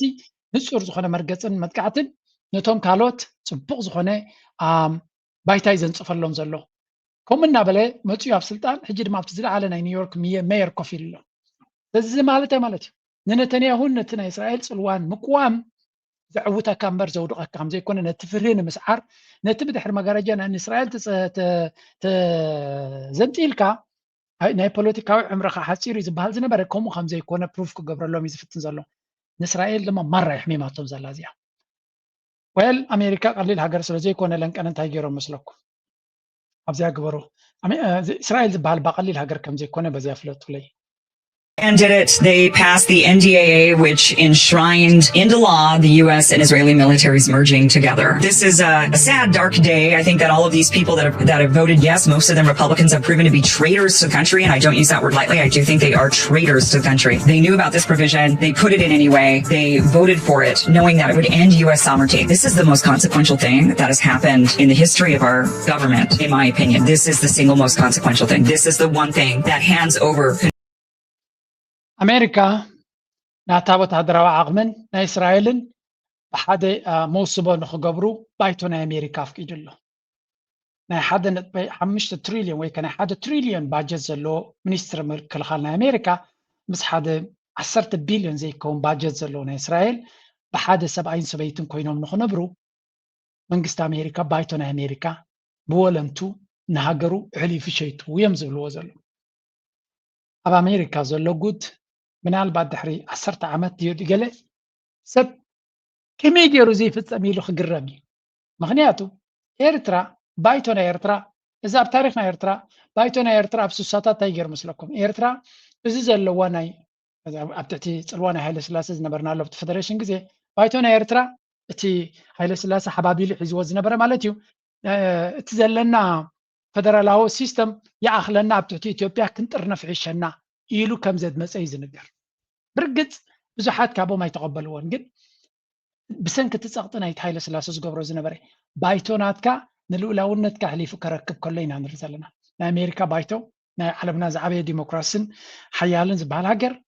ናቱ ወታደራዊ ዓቕሚ ምስ ናይ እስራኤል ክዋሰብ ኣፍቂዱ ኣሎ ካብዚ ንላዕሊ ክሕደት የለን እያ ትብል ዘላ ታውቃ ትሩ ናይ ብሓቂ ዘገርም ኩነታት ኢና ንርኢ ዘለና ነተንያሁ እንታይ ይገብር ኣሎ ኣሜሪካ ብቕፅበት ካብ ቁፅፅር ናቱ ትወፅእ ከም ዘላ ተረዲእዎ ስለ ዘሎ ተቐላጢፉ ነቲ ፖለቲካ ተቆፃፂርና ይኸለና ንሓዋሩ ክፍታሕ ዘይክእል ዲልስ ክንገብር ኣለና ወላድ ኣንፃርና እንተመፁ ክቕይርዎ ከም ዘይክእሉ ክንገብር ኣለና እናበለ ብቕልጡፍ ነቶም ሒዝዎም ዘሎ ፖለቲከኛታት ነፍሲ ቅትለታዊ ስጉምትታት ንክገብሩ ንእስራኤል ንኣሜሪካ ከም ድሌታ ክትምዝምዛ ከም ትኽእል ብዝቐልጠፈ ድማ እስራኤል ሓያል ንክትከውን ክገብራ ዝኽእል ነገራት ንምግባር ተጓየዩ እምበር ድሕሪ ቁርብ ትለይ እቲ ፖለቲካ ክቕየር ስለ ዝኽእል ኣንፃርና እዩ ፕሬዚደንት ዘሎ ናትና ደጋፊ ትሕትኡ ዘሎ ባይቶ ድማ ኩሎም ምሳና እዮም ኢሉ ከም ዝትሪእዎም ዘለኹም ባይቶ ናይ ኣሜሪካ ድማ ብወለንትኦም ንልኡላውነቶም ሕሊፍ ዝህብ ብፍላይ እቶም ሪፓብሊካንስ እስራኤል ዶሚኔት ክትገብሮም ከም ትኽእል እናፈለጡ ከለዉ ነዚ ውሳነ ብምግባሮም ንሓዝን እዮም ዝብሉ ዘለዎ ግን ጋይን ሓዚንካ እትሓዘንካ ቤኻ ከተሽርፎ ትኽእል ከምዚ ንሪኦ ዘለና ኢና ስለዚ እዚ ንባዕሉ ዓብይ ኣዛራቢ ክኸውን እዩ ከዛርብ ይቐኒ እዩ እዚ ከየጋጥም ብዙሕ ይብሉ ነይሮም በታ ብመወዳእታ እስራኤል ዝደለየቶ ካብ ኣሜሪካ ናይ ምርካብ ክእለት ስለ ዘለዋ ነተንያሁ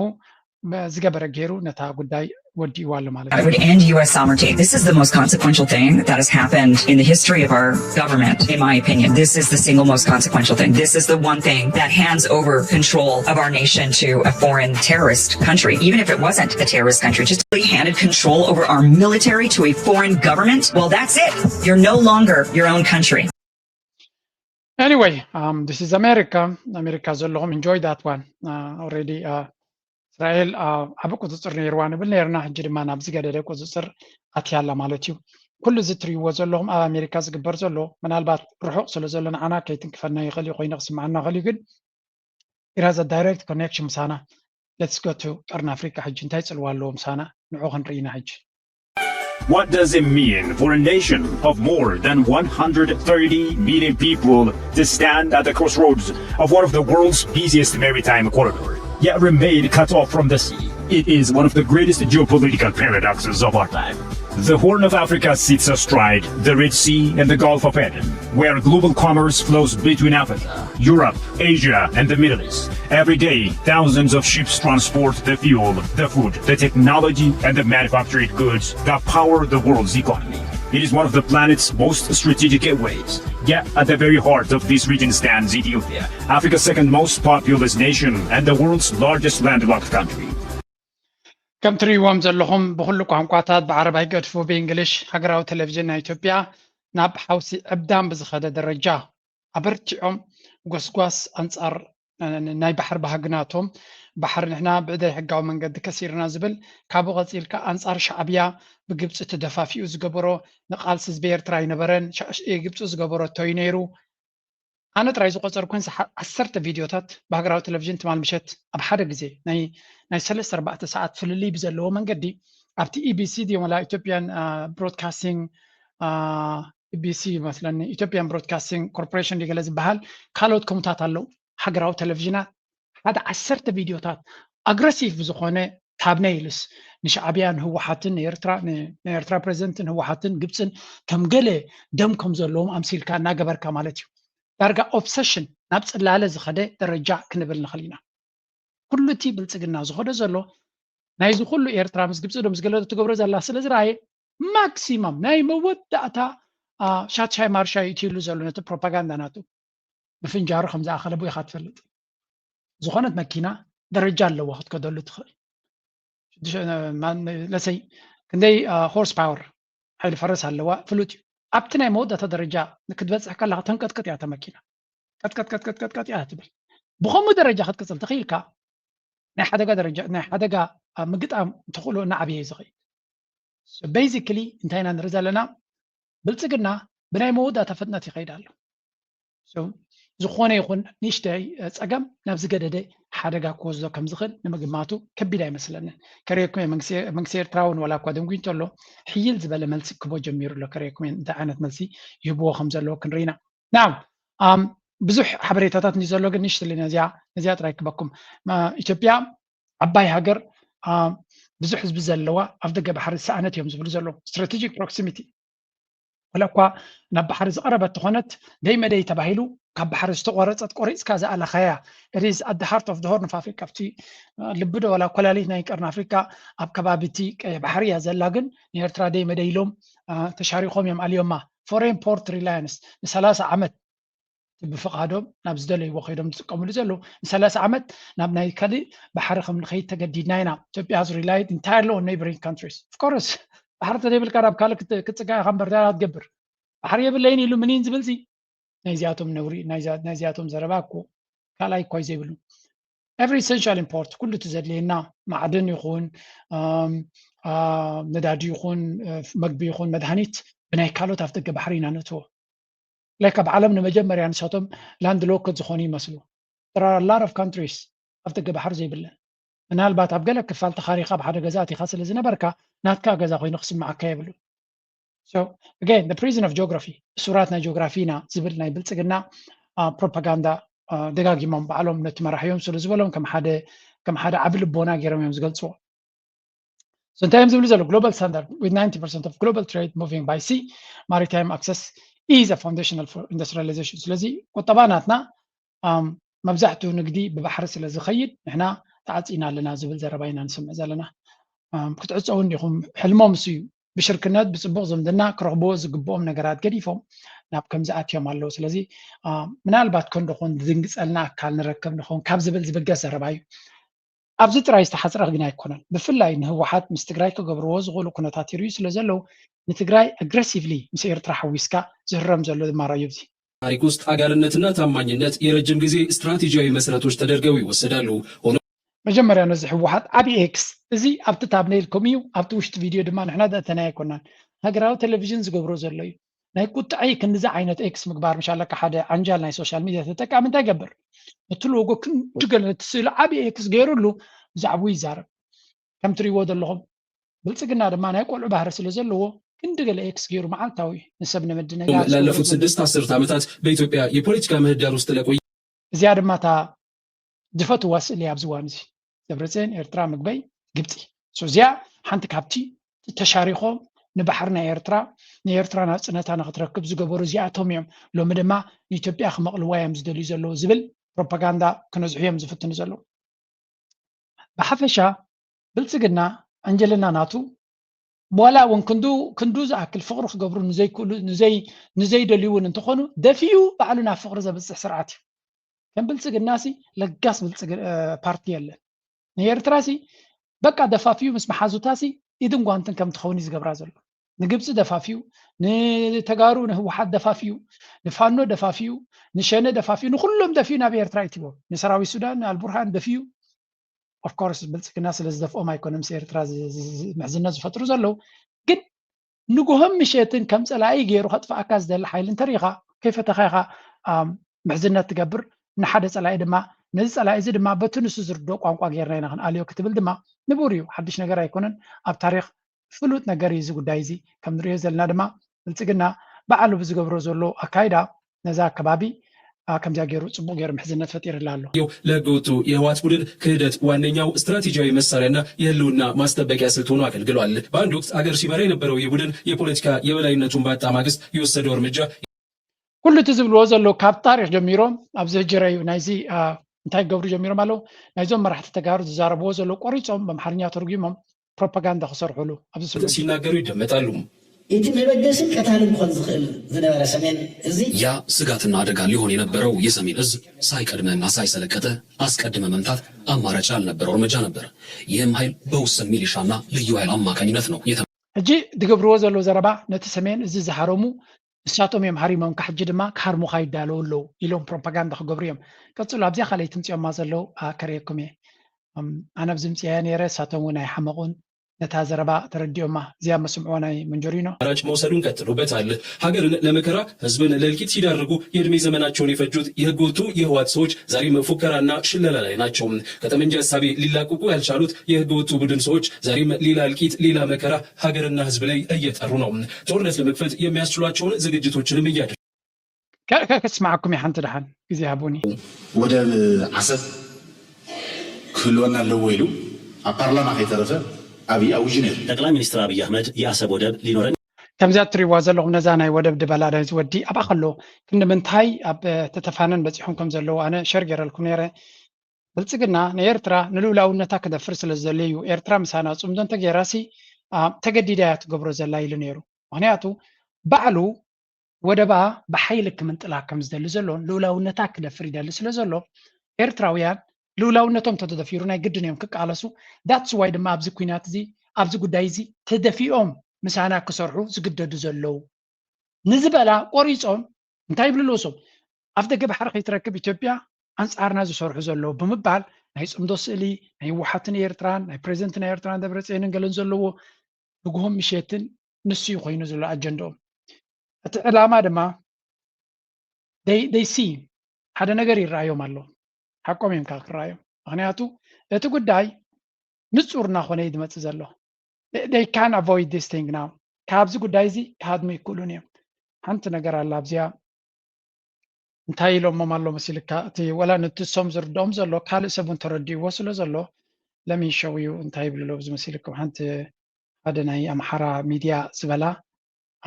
ቀፃሊ እየ ደምፃልኩም ዘለኹ እታ ዘረባ ግን ኣብዚያ ንሳቶም ኣነፂሮም ስለተዛሪቦማ ዘለዉ ክንሰምዓ ክኢልና ፅቡቅ እዩ። በዛሬው መግለጫቸው ላይ ህልውናቸው በአደጋ ላይ ከወደቁ ኃይሎች ጋር አዲስ ጥምረት በመፍጠር ገዢው መንግስት ለመታገል ወስነናል ብለዋል። ይህ ማለት ምን ማለት ነው? አንድ ባለፈው ደብረጽዮን ስለ ዶክተር ደብረጽዮን ሲነሳ እቺ በአረንጓዴ ነገር ጓንት ትለኛለች እንዳልኩ አሁን ደግሞ ልክ ከዚህኛው መግለጫ ጋር ደግሞ አንድ የሆነ መድረክ ላይ ቻይና ምናምን የሆነ ትሬኒንግ ምናምን እንደዚህ መሪዎችን አውጥተው የሆነ ነገር ያደርጉ እንደዚህ ኤክሰርሳይዝ ምናምን ሲያሰሩት እንደዚህ ምናምን ያለ ኤክሰርሳይዝ በቻይንኛ ነው ያወራው። ግልጽ ነው ማለት ለማንም ፖለቲካ ሀው የሚረዳ ሰው በቀላሉ ሊረዳው የሚችል አገላለጽ ነው። በነገራችን ላይ በትላንት ንግግሩ ደብረጽዮን በትላንትና ሁለት ባደረገው ንግግር እንዳውም እኔ የውስጡን ምን እንዳሰቡ እስካሁን ድረስ እዚያ ዘረባ እዚያ ኣብ ሚድያታት ናይ ኣምሓራ ቀፃሊ ትመላለስ ምህላዋ ክንዲ ምንታይ ነቶም ብልፅግና ስጋት ፈጢሩሎም ከም ዘሎ ከርዳኩም ኣይክልኒ ስለምንታይ ይቀባበሉላ ስለ ዘሎ እዛ ዘረባ እዚያ ኣንከር ሚድያ በሎ ካልኦት ኩሎም እንታይ ይብልለው ህወሓት መራሒ ናይ ህወሓት ከምኡውን መራሒ ናይ ክልል ትግራይ ወይ ከዓ ሃገረ ትግራይ እውን ክትብሎ ትኽእል ኢኻ ኣብዚ እዋን እዚ ዴፋክቶ ስለ ዘለው ዶክተር ደብረጽዮን ኣብ ዝሓለፈ ብልፅግና ዝበሃል ኣብ ስልጣን ክሳብ ዘሎ ሰላም ኩሉ ይክእልኒ ስለዚ ንህልውናና ንክነረጋግፅ ኩሉ ዝከኣለና ክንገብር ኢና ምስ ኩሎም ንዑ ክፍንጥዙ ዝደልዩ ዘሎ ወይ ክግምጥሉ ዝደልዩ ዘለዎ ሓይልታት ድማ ብግልፂ ክንሰርሕ ኢና ስለዚ እዚ ዘረባ እዚ ብህወሓት ምስ ፋኖ ድዩ ምስ ሸነ ድዩ ምስ ካልእ ንክሰርሕ ድልውነት ከም ዘለዎ ጥራይ ደይኮነሲ ዕላምኡ ኣነፂሩ ፀላኢዩ ፈሊጡ ካልኦት ኩላቶም ኣብ ጎነይ ዘሎ ምሳቶም ኮይነ ክሰርሕ ብቀረባ ኢሉ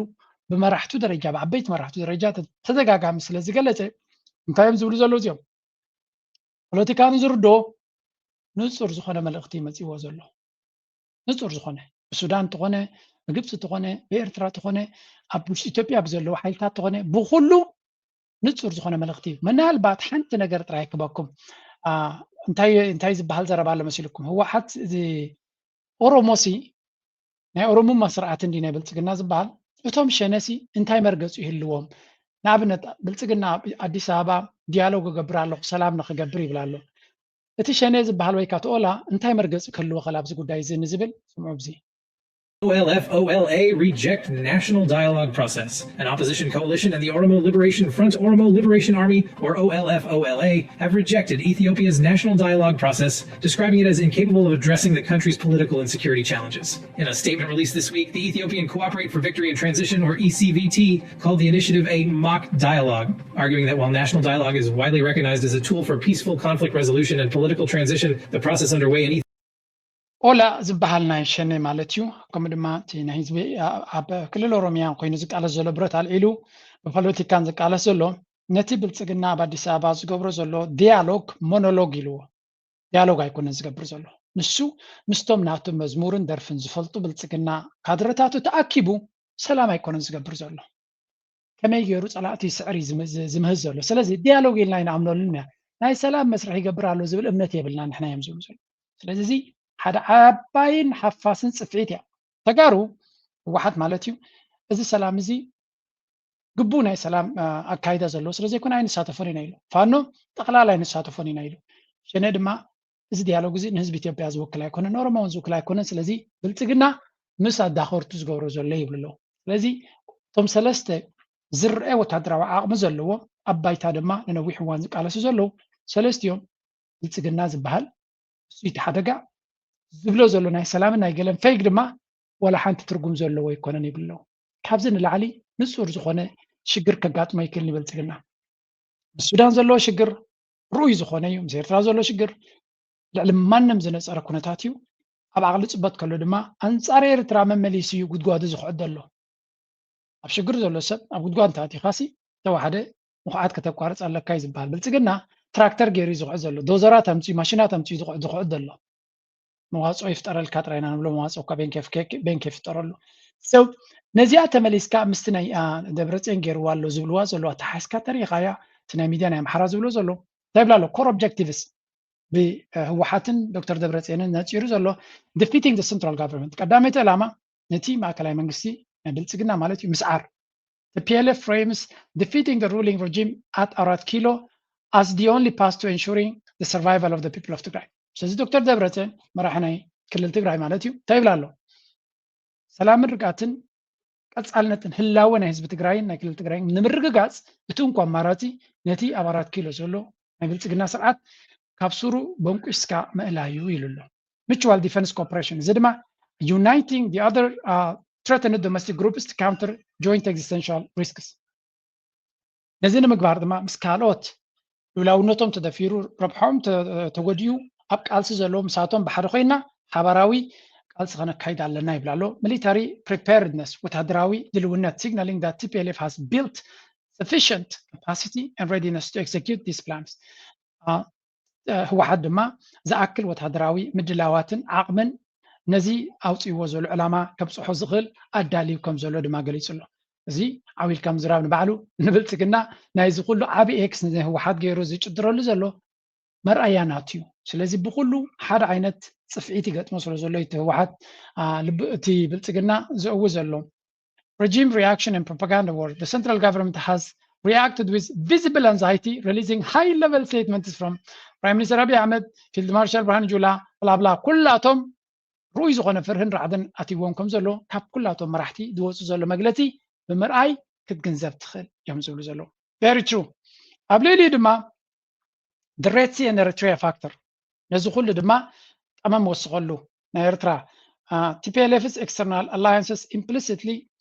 target air approach more with Eritrea ህወሓት እዚ ሕጂ ሒዝዎ ዘሎ መርገፂ ርኡይ ዝኾነ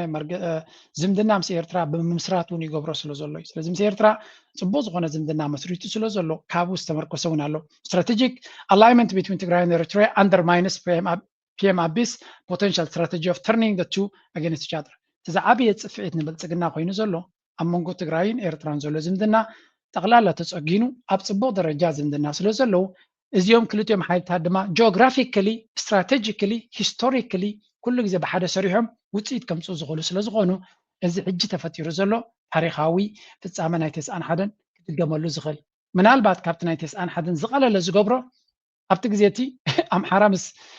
ኣምሓራ ምስ ደርጊ ስለ ዝነበረ ኣምሓራ ምስኦም እዩ ዘሎ ሎሚ እንኮላይ እቲ ኦሮሞ ተሸነ እውን ኣብ ጎኖም እዩ ዘሎ ስለዚ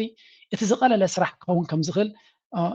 ኣቕኒዖም ዕላምኦም ኣነፂሮም ናብ ብልጽግና ገጾም ተጠሚቶም እዩ ዝበሃል ዘሎ ናይ ቀይ ባሕሪ ጥራይ ሓዝብለይ ቢካዝ ኣብ ቀይ ባሕሪ there is a very important development right now ንዑ ድማ ምስቲ ነገር ክትውስኸለካ ምናልባት እዚኣ ንብልጽግና ንሽተ ዕድል እውን ክትቦ ትኽእል እሳያ ምክንያቱ ዳይቨርት ይገብረሉ ኣሎ ነቲ ፀገሙ እዩ ዝበሃል You thought things couldn't get any worse in West Asia. A brand new front has opened up, threatening to engulf the entire world with it. The Strait of Hormuz was already on edge after days of US and Iran's eye-for-eye campaign of attacks. Now the Red Sea is under fire again. The Iran-backed Houthis have claimed their first attack on commercial shipping in the Red Sea. in months. Now that's worrisome. Remember the Gaza war? Remember when Houthi attacks turned the Red Sea into a war zone, forcing ships to take the long way around Africa, sending freight costs soaring and driving up the price of everything from oil to food? Well, that nightmare is back. Only this time the world has far more to lose, because this could be the first time that the world's two biggest energy choke points, that is the Strait of Hormuz and the Red Sea, are under threat at the same time. Exactly. So alamna kabit aga magatimwalo nibil intalana well you didn't see the full picture yet ብሎም ደላ አለምና ናይ ሓደ ፀገም ዘይኮነ ክልተ ክንድ ገለ ዝኾኑ ፀገማት ኣብ ሓደ ግዜ ገጢምዋሎ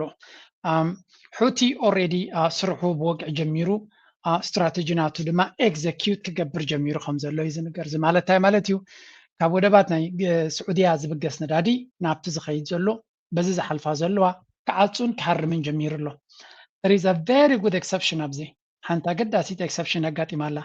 ካብ ወደብ ናይ ስዑድያ ነዳዲ መሊአን ንቻይና ዝኸዳ ዘለው መራኽብ እንታይ ገይርዎም ሕቱ ትፈልጡ ዶ ገምቱ ዳሃል እናጣቅዐ ሰላምታ ናይ ወታደራዊ ገይሩ ሕለፍ አይልወን ዝገርም ኮይ ናይ ቻይና መራኽብ ብዘይ ዝኾነ ይኹን ፀገም ትኽ ኢለን ንቻይና ነዳዲየን ጽዒነን ይኸዳ ኣለዋ ናብ ካልእ ዝኸዳ ጥራይን ሽግር ረኺበን ዘለዋ ስለዚ እንታይ ማለት እዩ እዚ ኩናት እዚ ክሳዕ ክንደይ ፍሉይነት ዘለዎ ኩነታት ምዃኑ ኢና ንርኢ ናው ንኣሜሪካ ኣብ ክብድ ዝበለ መንቀራቕሮ ይእትዋ ከም ዘሎ እዩ ዝነገር ወላ ንስዑድያ ብርግፅ ስዑድያ እንታይ ዓይነት ግብረ መልሲ ክትብ እያ ኣብዚ ጉዳይ እዚ ሓደ ዓብዪ ኣዛረባ ርእሲ እዩ ዘሎ ምክንያቱ እንድሕሪ ሑቲ በዚ መንገዲ እንድሕሪ ቀፂሉ ዶናልድ ትራምፕ ዓብዪ መጠንቀቕታ ሂቡ ዘሎ ክጥሕነኩም እየ ስለዚ ኣይዋፅኣኩምን እዩ ዝያዳ ከማኒ ኢራን እየ ክሓርም ኣነ ምክንያቱ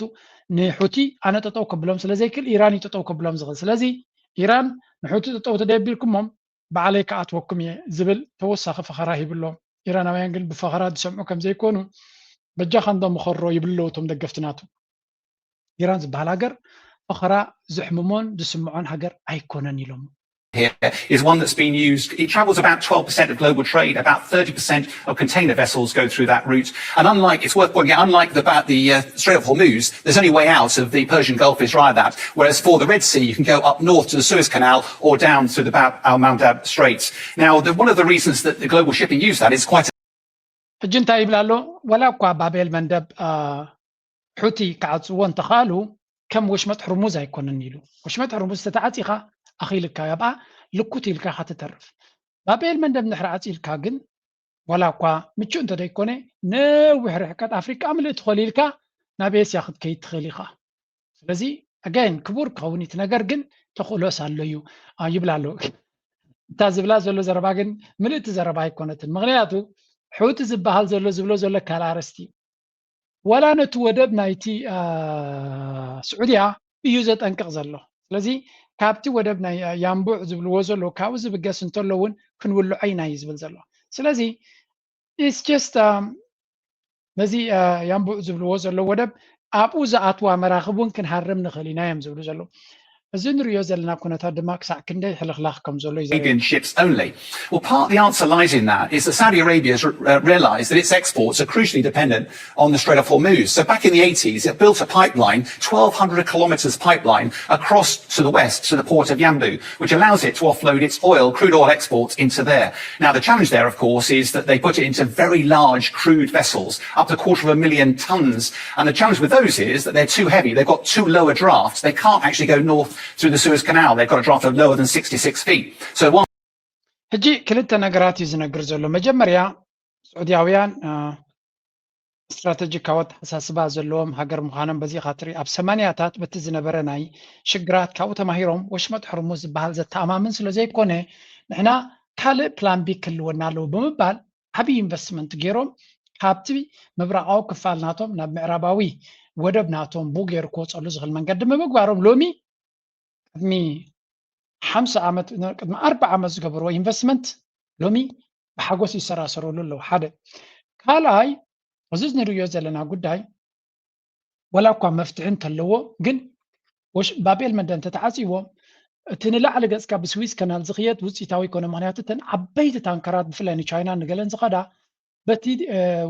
ስዊዝ ከናል ክኸዳ ኣይኣኽለኒ እቲ ቦታት ካብ ምሕር ዕቤት ናተን ዝተበገሰ ስለዚ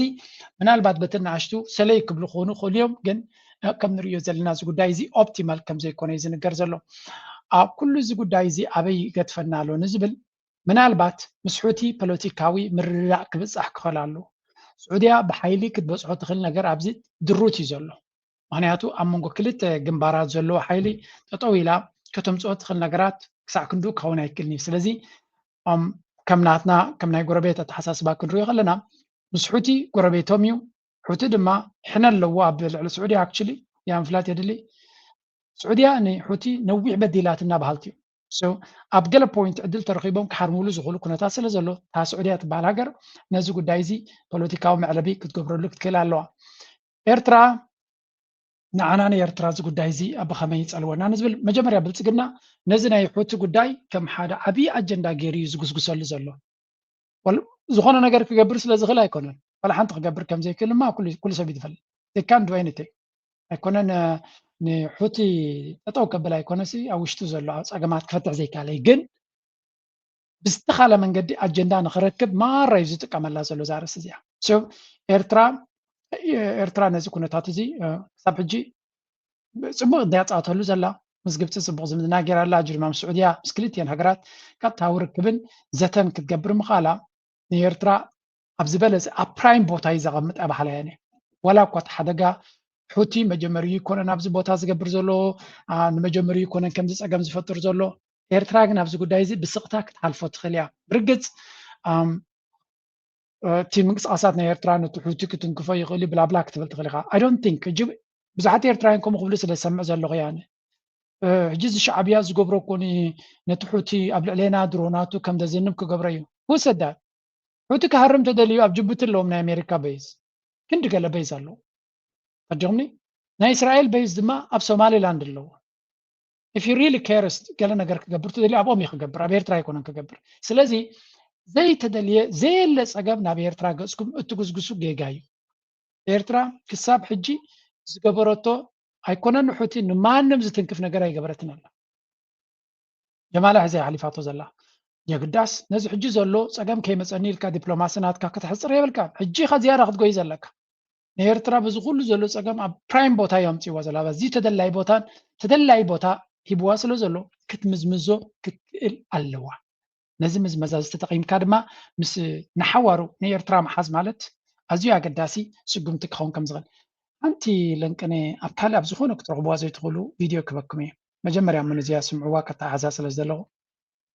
እታ ሃገረ ወሽመጥ ሲቪላዊ መደብ ኒውክሌር ከተማ ዕብል ዘፍቅድ ታሪኻዊ ስምምዕ ከም ዝኸተማ ተሓቢሩ ኣሎ ንምዃኑ እዚ ስምምዕ እዚ ኣብ ማእከላይ ምብራቕ ከምፅኦ ዝኽእል ወጥሪ እንታይ እዩ ኣሜሪካ ኸ ንካልኦት ከልኪላ ንስዑድ ምፍቃዳ እንታይ የመላኽት ኣብ ዝብል ኣዘይ ብርሃነ ንተንታኒ ማእከላይ ምብራቕን ቀርን ኣፍሪቃን ዓብዱራሕማን ሰይድ ኣቡ ሓሽም ኣዘራሪባትወላ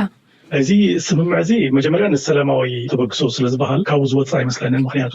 ናብ ኣፅዋር ናይ ምልዋጥ ዕድል ምስ ሓደ ካብ ምስ ኢራን ዘባእሶብ ዘሎ ፓኪስታን እውን ከይተረፈ እገዳ ናብ ካልእ ዘእትዎም እቲ ኣፅዋር ንከይሕዙ ከይመልኩ እዩ ምክንያቱ ሓንሳብ ናይ ኒውክሌር ኣፅዋር ኣሜሪካ ኮነ ሰብ ዝኾነ ሃገር ክደፍረካ ኣይክእልን እዩ ኣብ ሞንጎ ስዑድን ኣብ ሞንጎ ኣሜሪካን ዝግበር ስምምዕ ዳርጋ መብዛሕትኡ ብኣሜሪካውያን ዝቆፃፀርዎ እዩ ዝኸውን ዓለም ካብተን ኣዝየን ብዙሕ መሳርያ ናይ ኣሜሪካ ገዛ ድያን ኢማራትን እየን ግን ብናተን ናይ ወታደራዊ ዋም ክረአ ከሎ ዓቕመን ዳርጋ ድሩት ናይ ኒውክሌር ኣፅዋር ውድድር ኣብኡ ዶ ይእቶ ክኸውን ዝብል ኣሎ ዓብ ርስሚ ዘሎ ብዝዋን እዚ ኣብ ሞንጎ ኢራንን ኣሜሪካን ኣብ ሞንጎ ኢራንን እስራኤልን ኣብ ሞንጎ ኢራንን ምናልባት ድሒሩ ዝመፅእ ቱርኪን ቁርብ ምፍሕፋሕ ክፍጠር ይኽእል እዩ ካብውን ሓሊፈ ምናልባት ምስ ፓኪስታን እውን ግን ስዑድያ እንተን ናይ ጋልፍ ሃገራት ዳርጋ ብጣዕሚ ትሑት ዓቕሚ ስለ ዘለዎ መወዳደርቲ ናይ ኢራን ክበሃላ ኣይከኣልን እዩ ግን ሸሚቶሞ ኣበይ ኣቱ እንታይ መዓላ ይውዕል ወላ ሓደ ብዙሕ ዝፍለጥ ነገር የለን ሑቲ ዝበሃሉ ኣብ የመን ዘለዉ ንእሽተይ ጉጅለ ክሳብ ሕጂ ክስዕርዎ ኣይከኣሉን ሑቲ ዶብ ሰጊሮም ንስዑድያ ዘትውዕሉ ብዙሕ ናት ኣሎ ምናልባት ምን ኣሜሪካ ከዓ ቅድሚ ሕጂ ንካልኦት ሃገራት ዘይፈቐደቶ መሰል ሕጂ እውን ንስዑድ ዓረብ ክትህብን ከላ ዝስጉምቲ ኸ ነቲ ዓለም ለኻዊ ምዕጋት ኒውክሌራዊ ኣፅዋር ዘዳኸም ድዩስ ኣይኮነን ግን ናይ ኢራን ናይ ኒውክሌር ፕሮግራም ዝጀመርዎ ከምዛ ሕጂ ምስ ስዑድያ ገይሮማ ዘለዎ ብኸማ ምስ ንጉስ ናይ ኢራን ቅድሚ ሕጂ ዘሎ መንግስቲ ዝነበረ መንግስቲ ቅድሚ 1979 ማለት እዩ ስለዚ ብናይ ኣሜሪካውያን ሓገዝ እዮም ጀሚሮሞ ስለዚ ኣሜሪካ እቶም ናተይ ማለት ተላኽቲ ወይ መሓዙት ኢላ ተኣምኖም ሓይልታት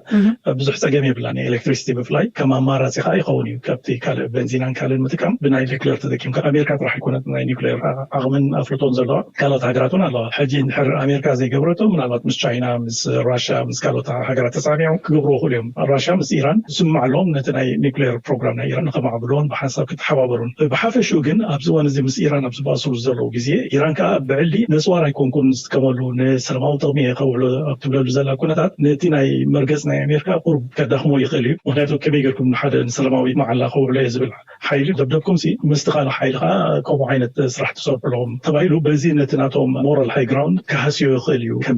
ናይ ሂፖክሪሲ ስራሕ ተገይሩ ክውሰድ ይከኣል እዩ ግን ዋሽንግተን እዚ ስምምዕ እዚ ከዓ ንክኽተል ነቲ ስዑድ ዓረብ ቅድመ ኩናት ኣፍልጦ ክትህብን ዘንበረትላ ከም ዝሓደገቶ ይገልጽ እዚ ኸነ ንግዳውን ስትራቴጂያውን ረብሓታት ኢልካ ዝተገብረ ዋጋ ምኽፋል ክሳብ ክንደይ እዩ ብእስራኤል ሸነኽ ዝኾነ ሃገር ብፍላይ ኣብቲ ከባቢ ናይ ማእከላዊ ምብራቕ ሕጂ እዚ ኣብዱርሕማን ቦሃሽም ኩሉ ግዜ ብሉፅ ዝኾነ መረዳእታ ዘለዎ እንዲህ ሂዝ ኤክሰለንት ኣናሊስት እዩ ሓቂ ንምዝራብ ብዓረብ ብእንግሊሽ ብትግርኛ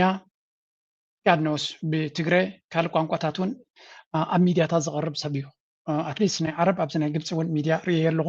ብእንግሊሽ እውን እንተኾነ ኤክሰለንት ኮሚኒኬተር ዓሚቕ መረዳእታ ናይ ዞባ ዘለዎ እዩ ሓንቲ ጉድለት ጥራይ ዘላታ ንሱ ዝብላ ዘሎ ጉድለት ዘይኮነ ድሕሪኡ ዝተፈፀመት ነገር ዘይሰምዕዋ ክኾኑ ይኽእሉ እዮም እሳ ድማ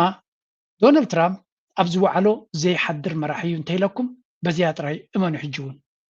Israel. That is the condition the White House has now set for Saudi Arabia to continue with the nuclear deal Donald Trump only announced on Thursday. Yes, this deal with Saudi Arabia, the energy deal, is contingent on this condition as far as the president is concerned. So we'll continue to talk with our Saudi counterparts to get the deal finalized and hopefully see them join the Abraham Accords very soon. After the fanfare over Riyadh's long-awaited nuclear deal, the U.S. is insisting its closest Arab ally goes against one of its core principles. Saudi Arabia has long offered concessions, sometimes on behalf of Arab states, by pushing for a two-state solution to resolve the Israeli-Palestinian conflict. In 19... ሕጂ እንታይ ስከይብለው ዘገርም እኮ እዩ ዘገርም ዶናልድ ትራምፕ ኣብ ውሽጢ 24 ሰዓታት ክሳዕ ክንደይ መርገፂኡ ክቕይር ከም ዝኻለ ንዓለም ዘገረመሉ ጉዳይ እዩ መጀመርያ ንእስራኤል ንስዑድ ዓረብ ብዘይ ዝኾነ ቅድመ ኩነት ኒውክለር ከተመንጩ ወይ እውን ናይ ቁፅፅር ደረጃ እውን ትሑት ክኸውን ተሰማሚዑ 24 ሰዓት ከይገበረ እስራኤል ከቢድ ተቃውሞ ክትገብር ጀሚራ ምሽለኩም ኣብ ውሽጢ 24 ሰዓት መርገፂ ናቱ ብትዊት ጽሒፉ እንታይ ኢሉ ዌል እቲ ምስ ስዑድያ ዝገብሮ ዘሎ ዲል መጀመርያ ንእንታሽሙ ዝምርከት ኢሉ ንሲቪላዊ መዓላ ጥራይ ዝውዕል ኒውክለር ዘፍቅድ ዘለኹ ኢሉ ካልኣይ ድማ ኣብርሃም ኣኮርድስ እንተፈሪማ ጥራይ ክባ ኢሉ ኣብቲ ውዕል ኣይነበረን ከምኡ ዝብል እንድሕር ነዚ ናይ ሲቪላዊ ኒውክለር ከፍቅደላ ተኮይነ መጀመርያ ቅድሚኡ ኣብርሃም ኣኮርድስ ነቲ ምስ እስራኤል ዝግበር ዝምድና ክትቅበሎ ክትክል ኣለዋ ንዑ እንተጌራ ጥራይ ተፍቅደላ ብምባል ኣብ ውሽጢ 24 ሰዓት ገለ ካርዳር እዮም እዩ ዝበሃል ነተንያሁ ገለ ደብዳቤ ሰይዱ ዝኾና ኣሎ ኢሎም it was just shocking ኣብ ሓፂር ግዜ ክሳዕ ክንድዚ ኢንፋክት ባዕሎም ከም ክብልዎ ከለዎ ከስማዓኩም ኣነ ዘጋንደ ኣለኹ ስለከ ሰበዚ ምዚ ሰብ እዚ ዝግበር ዲል ንሓዋሩ ትርጉም ከም ዘይብሉ ኣብ ዝስምዑ where Netanyahu says the following. I went to see Trump right after the election, and I came there with 7 big slides. Slide 1, slide 2, slide 3, slide 4. Here's what we're going to do. I'm just reading exactly what he said. Not are you allowing us or not allowing us. Here's what we're going to do, I told him. And we get to the last slide, and I say, here's what I'm proposing to you. You have B-2s, these huge bombers. There's a site called Fordo. If we need to, we'll act against it ourselves too, but it's much more effective if you come and simply drop your heavy bombs there. He listened, and in the end, he joined. I was very happy. እዚ እንታይ እዮም ዝብሉ ዘለዉ ድሕሪ ምርጫ ናይ ዶናልድ ትራምፕ ቢቢ ነተንያሁ መፅዩ ነቲ ምስ ኢራን ዝግበር ኩናት ከመይ ኢሉ ከም ዝሸጠሉን ዶናልድ ትራምፕ ድማ ጎሲምዎ ሕራይ ከም ዝበለ እዚ ማለት እዩ ብዘይ ፕላን ብናይ ነተንያሁ ፕላን ኣባኣትዩ ነይሩ እዚ ዘረባ እዚ ሕጂ ናይ ቀደም ታሪክ እንታይ ሕጂ ጥቕሚ ኣለዎ ኩናት ተጀሚሩ እንዲህ ክትብል ትኽእል ኢኻ ክሳብ ሕጂ ከምኣ ኢሉ ከም ዘሎ ግን I appreciate that. Look, I don't have randomly ill will toward Israel. I just recognize what's going on. I notice the patterns and I notice the types of decisions that are one of the more recent examples of how Israeli influence played into Trump literally changing his mind suddenly on a policy and a deal that he made. So yesterday there was news of how Trump had forged some sort of civilian nuclear deal with Saudi Arabia. Now, look, Saudi Arabia has expressed that they might be interested in nuclear weapons, and I don't blame them. I want to be clear about that. I mean, when you consider... እንታይ ትብል ዘላ ዶናልድ ትራምፕ ዝኣክል ጭብጥን ታሪኽን ኣለና ኣንጻር ኣሜሪካ ኣብ መርገጽናቱ ጠጠው ክብል ከም ዘይክእል እስራኤል ድማ ከም ድሌታ ትዝውሮ መጋበርያ ናታ ከም ዝኾነ ነዚ ክትቀበሉ ዘይትደልዩ ናይ ዶናልድ ትራምፕ ደገፍቲ ጉሰምዋ ጥራይ ትብላላ ስለዚ ሕጂ እውን እንተኾነ ኣብ ውሽጢ 24 ሰዓት ዘሕፍር ተርእዮ ናይ ዶናልድ ትራምፕ ምስ ስዑድያ ዝተሰማምዑ ስምምዕ ገዲፉ ንእስራኤል ተገይርኩም ጥራይ ክገብረልኩም ዝኽእል እዩ ዝብል ዘሎ ስለዚ እታ እስራኤል ትበሃል እንታይ ቀቢራትሉ ዘላ ብምንታይ ሒዛቶ ዘላ ኩሉ ሰብ ይዝግረም ምክንያቱ ብቁጠባ ደረጃ ስዑድያ ካብ እስራኤል ይዓብዩ 1.2 ትሪልዮን ዝትመን ቁጠባ ዘለዎ ስዑድያ ብሕጂ ድማ መሊሱ ክዓቢ ዝኽእል ሃገር እዩ ምክንያቱ እዚ ህዝቢ ኣለዎ ኣዝዩ ሰፊሕ መሬትን ፀጋታትን ዘለዎ እዩ ወርቂ በሎ ካልኩል ሰው ኣሜሪካ ንስዑድያ ክትሕዚ ዝግባኣ ነይሩ ይግዳስ እስራኤል ዝበሃል ንኣሜሪካ ኣብ ኮራሩም ተኣትዩ በላ ገይሩ ሒዝዋ ዘሎ ስለዝኾነ ነቲ ኩሉ ዘሎ ረብሓ ገዲፉ ነተንያሁ ዝሕጉስ ክገብር ነዛ ሕጂ ትማል ዝበላ እውን ተገምጢሉ ኤምኦዩ ምስ ኢራን ፈሪሙ ኣብ ውሽጢ ሓፂር ግዜ ኣንጻሩ ካልእ ኩናት ክጅምር ትርእይዎ ኣለኹም ንስዑድያ ድማ ኒኩለር ክህበከ ኢሉ ሓሳብ ይቕይር ንቱርኪ ከምዚ ክገብር የብል ነተንያሁ ከም ድሌቱ ክዝውሮ ዝኽእል ባምቡላ ከም ዝኾነ ዶናልድ ትራምፕ ነፍሱ ወከፍ ዝሓለፈት መዓልቲ ዝኣክል መረጋገፂ ንዓለምና ይህባ ኣሎ ሶሪዲስ ስዑድያውያን ሴሌብሬሽን ናቶም ከይወዱ ነገር ተዓንቂፋቶም ኣላ and we will see እዚ ነገር እዚ ናበይ ገፁ ክኸይድ ከም ዝኽእል ምዚ ናይ ሕቱ ዘሎ ምዚ ከባቢና ዘሎ ኩነታት ተሪኽሞ ድማ ምናልባት ምዚ ሃገራት ክልጅ ዘጋጥመን ዘሎ ፀገም ተሪኻ እዚ ጉዳይ እዚ ናበይ ክኸይድ ከም ዝኽእል ንምግንዛብ እዩ እዚ እቲ ቀደም ኣፅዋራቱ ክሸይጥ ከሎ ዝብሎ ዝነበረ እዩ እንታይ ከሪአኩም ኢለ ኩነታት ናይ ቀይ ባሕሪ ትርእይዎ ኣለኹም ፀጥታ ናይ ቀይ ባሕሪ ትርእይዎ ኣለኹም ሽርክነታት ኣብቲ ሃገር ኣሜሪካ ትኽተሎ ዘላ ኩነታት ትርእይዎ ኣለኹም ክንዲ ምንታይ ዲስትራክትድ ዝኾነ ፖለቲካን ክንዲ ምንታይ ተዘዋሪት ናይ ካልኦት ሓይልታት ኮይና ከም ዘላ ኩሉ እዚ ኣበይ ይገድፈና ንዓና ከም ኤርትራ ሃገርና ኣብ ቀርኒ ኣፍሪካ ዘለና ኣብ ቀይ ባሕሪ ዘለና እንድሕር ኢልካ ኤርትራ ዶናልድ ትራምፕ ኣብ ከምዚ ዓይነት ዲስትራክሽንስ ከሎ ዲፕሎማሲ ናታ ንቅድሚት ምድፋእ ጥራይ ይደዋፅእ ጎኑ ድማ ቁጠባ ናታ እውን ንቅድሚት ምድፋእ ይደዋፅእ ካልእ ምርጫ የለን ዶናልድ ትራምፕ ንክንደይ ክቕፅል እዩ ነዊሕ ግዜ ከይህልዎ ይኽእል እዩ ወላ እውን እቲ ዘለዎ ፖለቲካዊ ፀብለልትነት ነዊሕ ዕድመ ከይህልዎ ይኽእል እዩ ግን ነዚ ዘሎ ዕድል ተጠቂማ ኤርትራ ንቅድሚት ጥራይ ክደፍእ ኣለዋ I don't see any other thing ዶናልድ ትራምፕ ኣብ ከቢድ ድራማታት ዘሎ መራሒ እዩ ስለዚ እቲ መንግስቲ ናይ ኣሜሪካ ድማ ነፍሱ ዝኻለ መርገፂታት ናቱ ተደጊሙ ምሳና ክሰርሕ ዝደሊ ሓድሽ ቅጥዕን ሓድሽ ሕግና እታኣታቲና ኣለና እዮም ዝብሉ ዘሎ ለምሸው እዩ ደንቀነቲ ናይ ኣፍሪቃ ጨንፈር ናይ ኣሜሪካ ሲ ፖሊሲ ናቱ እንታይ ከም ዝመስል ሓንቲ ፖስት ገይሩ ነይሩ ኣብ ዘላትኩም ከሪአኩም ንኤርትራውን ዝምችእ ፖሊሲ እዚ ቢሮ ኦፍ ኣፍሪካ ፌርስ ዝብል እንታይ ኢሉ ነይሩ ትሬድ ኦቨር ኤድ ንግዲ ካብ ረጤት ገዲፍና ብንግዲና ኦፖርቹኒቲ ኦቨር ዲፐንደንሲ ዕድላት ኣንጻር ፅግዕተኛነት ኢንቨስትመንት ኦቨር ኣሲስተንስ under Secretary Rubio the US is launching the US Africa Strategic Investment Program to back private sector proposals in the critical minerals and commercial diplomacy see the trade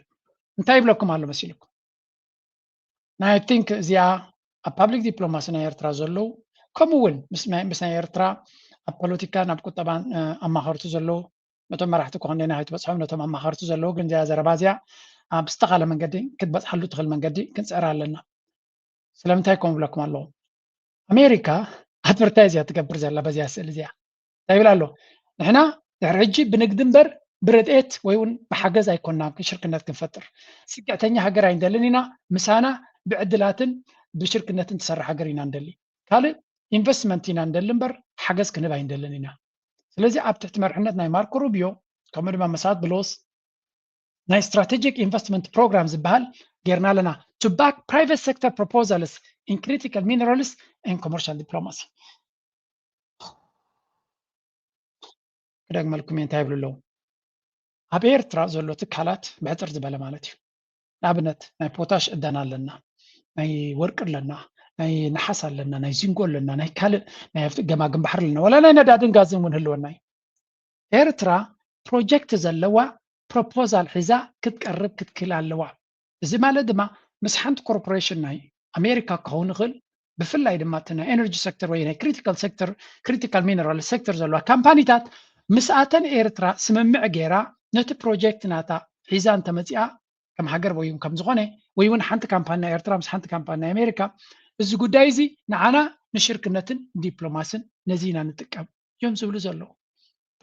to back private sector proposals in critical minerals and commercial diplomacy see the thread below ስለዚ እንታይ ይብሉ ኣለዉ ንሕና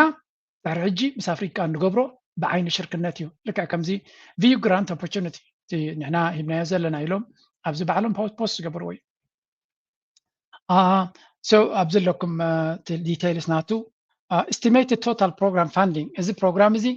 ፍርቂ ቢልዮን ጌርናሉ ለና ይብሉ ክሳብ 500 ሚልዮን እዩ ባጀት ናቱ award ceiling ዝበዝሐ ኣብ ሓደ ፕሮጀክት ክወሃብ ዝኽእል ድማ 50 ሚልዮን ምዃኑ እዮም ዝነግሩ ዘለዉ ስለዚ ዝኾነ ሰብ ነዚ ፕሮፖዛል ገይሩ ምሳና ክሰርሕ ይኽእል እዩ እተን ፕራይቬት ካምፓኒስ ናይ ኤርትራ ይኹና መንግስቲ ኤርትራ ምስ ካልኦት ፕራይቬት ካምፓኒስ ናይ ኣሜሪካ ዝሰርሑ ዝደልዩ በዚ መንገዲ እዚ ኣገባብ ክትገብሩ ትኽእሉ ኢኹም እዮም ዝብሉ ዘለዉ ስለዚ እቲ ቀንዲ ዕላማ ድማ ኤርትራ ኣሜሪካ ብዝኾነት ሃገር ሽርክነት ብቁጠባ ዝተኣሳሰር እቲ ሽርክነት ድማ ናይ ኣሜሪካ ካምፓኒ ኣብ ኤርትራ ኢንቨስት ክትገብረሉ ትኽእል መንገዲ እንተሎ ነዚ ነገር እዚ እቲ መንግስቲ ብኡ መንገዲ እቲ ዲፕሎማሲ ናቱ ክገብር ከም ዝደሊ እዩ ዝነግር ዘሎ ስለዚ we still have few months ማለት ድሕሪ ወርሒ 11 ፖለቲካ ናይ ዶናልድ ትራምፕ እንታይ ክኸውን ንፈልጦ የብልናን ሚድ ተርምስ እቶም ዴሞክራትስ ዓብሊሎም ተመፂኦም ብዙሕ ነገራት ክፅሎ ይኽእል እዩ ኣብዘን ሕጂ ዘለዋ ግን ምዚ ሕጂ ዘለና ኣብዘን ዝሓለፈ እዋናት ኤርትራን ኣሜሪካን ተራኺበን ኣብ ፅቡቅ ደረጃ ዝምድና ኣለና ስለዚ ምዚ ሕጂ ዘሎ ብጣዕሚ ኣገዳሲ ኩነታት ናይ ቀርኒ ኣፍሪካ ናይ ቀይሕ ባሕርን ናይ ቀርኒ ኣፍሪካን ኤርትራ ኣዝያ ኣገዳሲት ሃገር እያ ኢሉ ነይሩ መሳት ፕሎስ ዝክርዎ ተኮይንኩም ኣብ ዞባዊ ኩነታት ይኹን ንሓበራዊ ሽርክነት ናይ ሴኪሪቲ ናይ ቁጠባ ናይ ርግኣት ማለት እዩ ስለዚ ነዚ ዕድል እዚ ተጠቂማ ኤርትራ ንዘለዋ ፕሮጀክታት ምስኣቶም ተዘራሪባ ሓደ ነገር ገለ ነገር ክትገብር እንተትኽእል ንኣብነት ጆይንት ፕሮጀክት ግብፅን ኤርትራን ኣሜሪካን ድዩ ግብፅን ኤርትራን ስዑድያን ካልእን ድዩ ዝተፈላለየ ነገራት ፕሮጀክታት ኣቦታት ምስ ኣሜሪካ ገለ ክሰርሕ እንተትኽእል ኣዝዩ ኣገዳሲ ምኾነ ነይሩ እዮም ዝብሉ ዘለዉ ምክንያቱ ብከምዚ ናቲ ዲፕሎማሲ ናትና ኮመርሻል ዲፕሎማሲ ዝበሃል ዝያዳ ይደፍኡሉ ስለ ዘለዉ ኪኑ ዝሓለፈ ኣነ ናተይ ግምት ማለት እዩ ንፋዓት ኤርትራውያን ቢዝነስ ፒፕል ኣብ ኣሜሪካ ኣለውና ኣነ ዝፈልጦም ሰባት ኣለዉ ኣብ ኤነርጂ ኤክስፕሎሬሽን ኣብ ካልእ ዓውድታት ዝዋሱ ዓበይቲ ክኢላታት ኤርትራውያን ኣለዉ እዞም ክኢላታት እዚኣቶም ንባዕላቶም ዝመርሕዎ ካምፓኒታት ስለ ዘለዎም ንኣሜሪካውያን ካብ ስለ ዝኾኑ ምስ መንግስቲ ኤርትራ ስምምዕ ክገብርሉ ዝኽእሉ ኣጋጣሚታት ተዝፍጠር እውን ንሱ እውን ኣካል ናይቲ ናይ ኤነርጂ ክኸውን ይኽእል ናይ ወርቂ ክኸውን ይኽእል ናይ ካልእ ክኸውን ይኽእል ስለዚ something has to happen in order to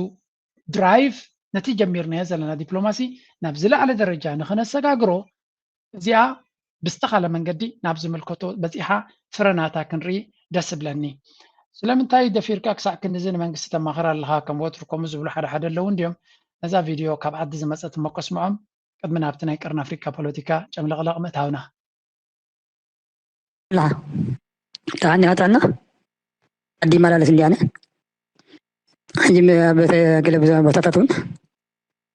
ኣብ ሰራዊታት ተዛዊረ ነይረ ኣብ ገለ ግንባራት ማለት እዩ ሕጂ እቶም ግንባራት ሓለፍቲ ብዝግባእ እቲ ትገብሮ ብሙሉ ብጠቕላላ ከምዚ ዜና ኣሎ ተጠንቀቕትን ቆልዑ ትረብሽ ኢልካ መሺ ብጥንቃቐ ስማዕ ባዕድና ብጥንቃቐ ሓንቲ ብሓንቲ ይከታተልዎ እየ ብጣዕሚ ኣነ ው ከይደ ስለ ዝነበርኩ ብኣካ ርየ ስለ ዝኾንኩ እቶም ሰባት ሕጂ ጠቕላላ ከምዚ ዓይነት ፍሉይ ዝኾነ ምክትታል የለን ኣብቲ ኩነታት ትህቦ ንስኻ ማለት እዩ ስለዚ ኣነ ከም ሓደ ኤርትራዊ ሓውኻ እንታይ ዝብል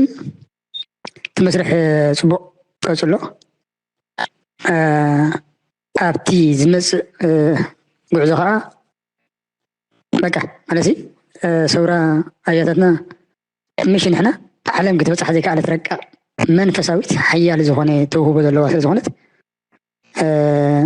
ንድፊ ምግዳፍ ፅቡቅ እዩ ከምቲ ኩሉ ሻዕ ትብሎ ማለት እዩ ካብኡ ሓሊፍካ ግን ንሕና ተማሂርናን ፈሊጥናን ተሰዲድናን ስለ ዝኾንና ብዙሕ ሪዕዮም ፈሊጥና ክንዛረባ ንኽእልና ከምዚ ኣብዚ ዓለም ብዙሕ ሰብ ክዛረባ ክእል ማስ ሚድያ ማለት እዩ የተካይዳትካ ፅቡቅ እዩ ይኸውን ይሕግዞም እዩ ዝበልካ ዝኾነ ናብኡ ምፃእ ብዛዕባ ሃገራዊ ጉዳይ ከዓ ስለንዛረብ ዘለና ሃገራዊ ጉዳይ ከዓኒ ኣዝዩ ረቂቕቲ ብዙሓት ዘለዎ ስለ ዝኾነ ምናኣስ ዘይብሉ ወይ ድማ ግዴታ ዘይብሉ ከም ሓሳብካ ከምዚኻ ኤርትራዊ ኮይንካ ግን ፅቡቅ እዚ ንሃገርና ፅቡቅ ምስሊ ንበኣይ ወገይ ከም ሰብ ግን ክጋጋ ኸልየ ዝምልከቶ ኣካል ግን ርዩን ኣቢሉን تكملوا زي تكملوا هاي وحفظ تقولها لك أكمو نعو وصلوا كتنقل أولز جب أكان نحراليو قمنا لا تزي أسكجي جام محركات ولا بعد خذ فلتون نحراليو هاني أرينجا زبالة سجعو ناو ملأتنا محركات كيد أنا خم حوخ لا ودلي إذا عملت زيا نبينا ترى كونت مزياتن كال إيرترا ودما بخالق قطعمي دفالوت وسبات بلكم يلون أينو بزحكم مسلكم خليو زيا صحفت زيا دما سديد اللي انتايلو ممهر جورجو كابتن بلب زفت وكات خطات التقى هذا مع التعاونات كفيديو كي سمعكو زي وعليه قصل زبل لبواي يقرب الكاب نات كفيديوتات ملخت مالتيو اب كل إيرتراون كم زسمع كرقاقص الكافتو إيرترا خيدا نيره أبز خدكو عد بفلاي زي حاجة سمعوها بفلاي أبت بزح كوف زبل كله أسمرا تسني قلوج حجر كم تخطاتل فيلم يو زبيو زبي نملختي مالتيو ناي بحكي قري مني أبعل تسني حجر ناي سودان إثيوبيا إنترنت سلزلو داونلود جيروم كم فيلم نهزبي يريوو إذا ملغت زي كاف سدة زلو هزبي ناب عد زلو بقبو يتقاملو على درس بالكا كبلكا دلي هيلو سريدو لي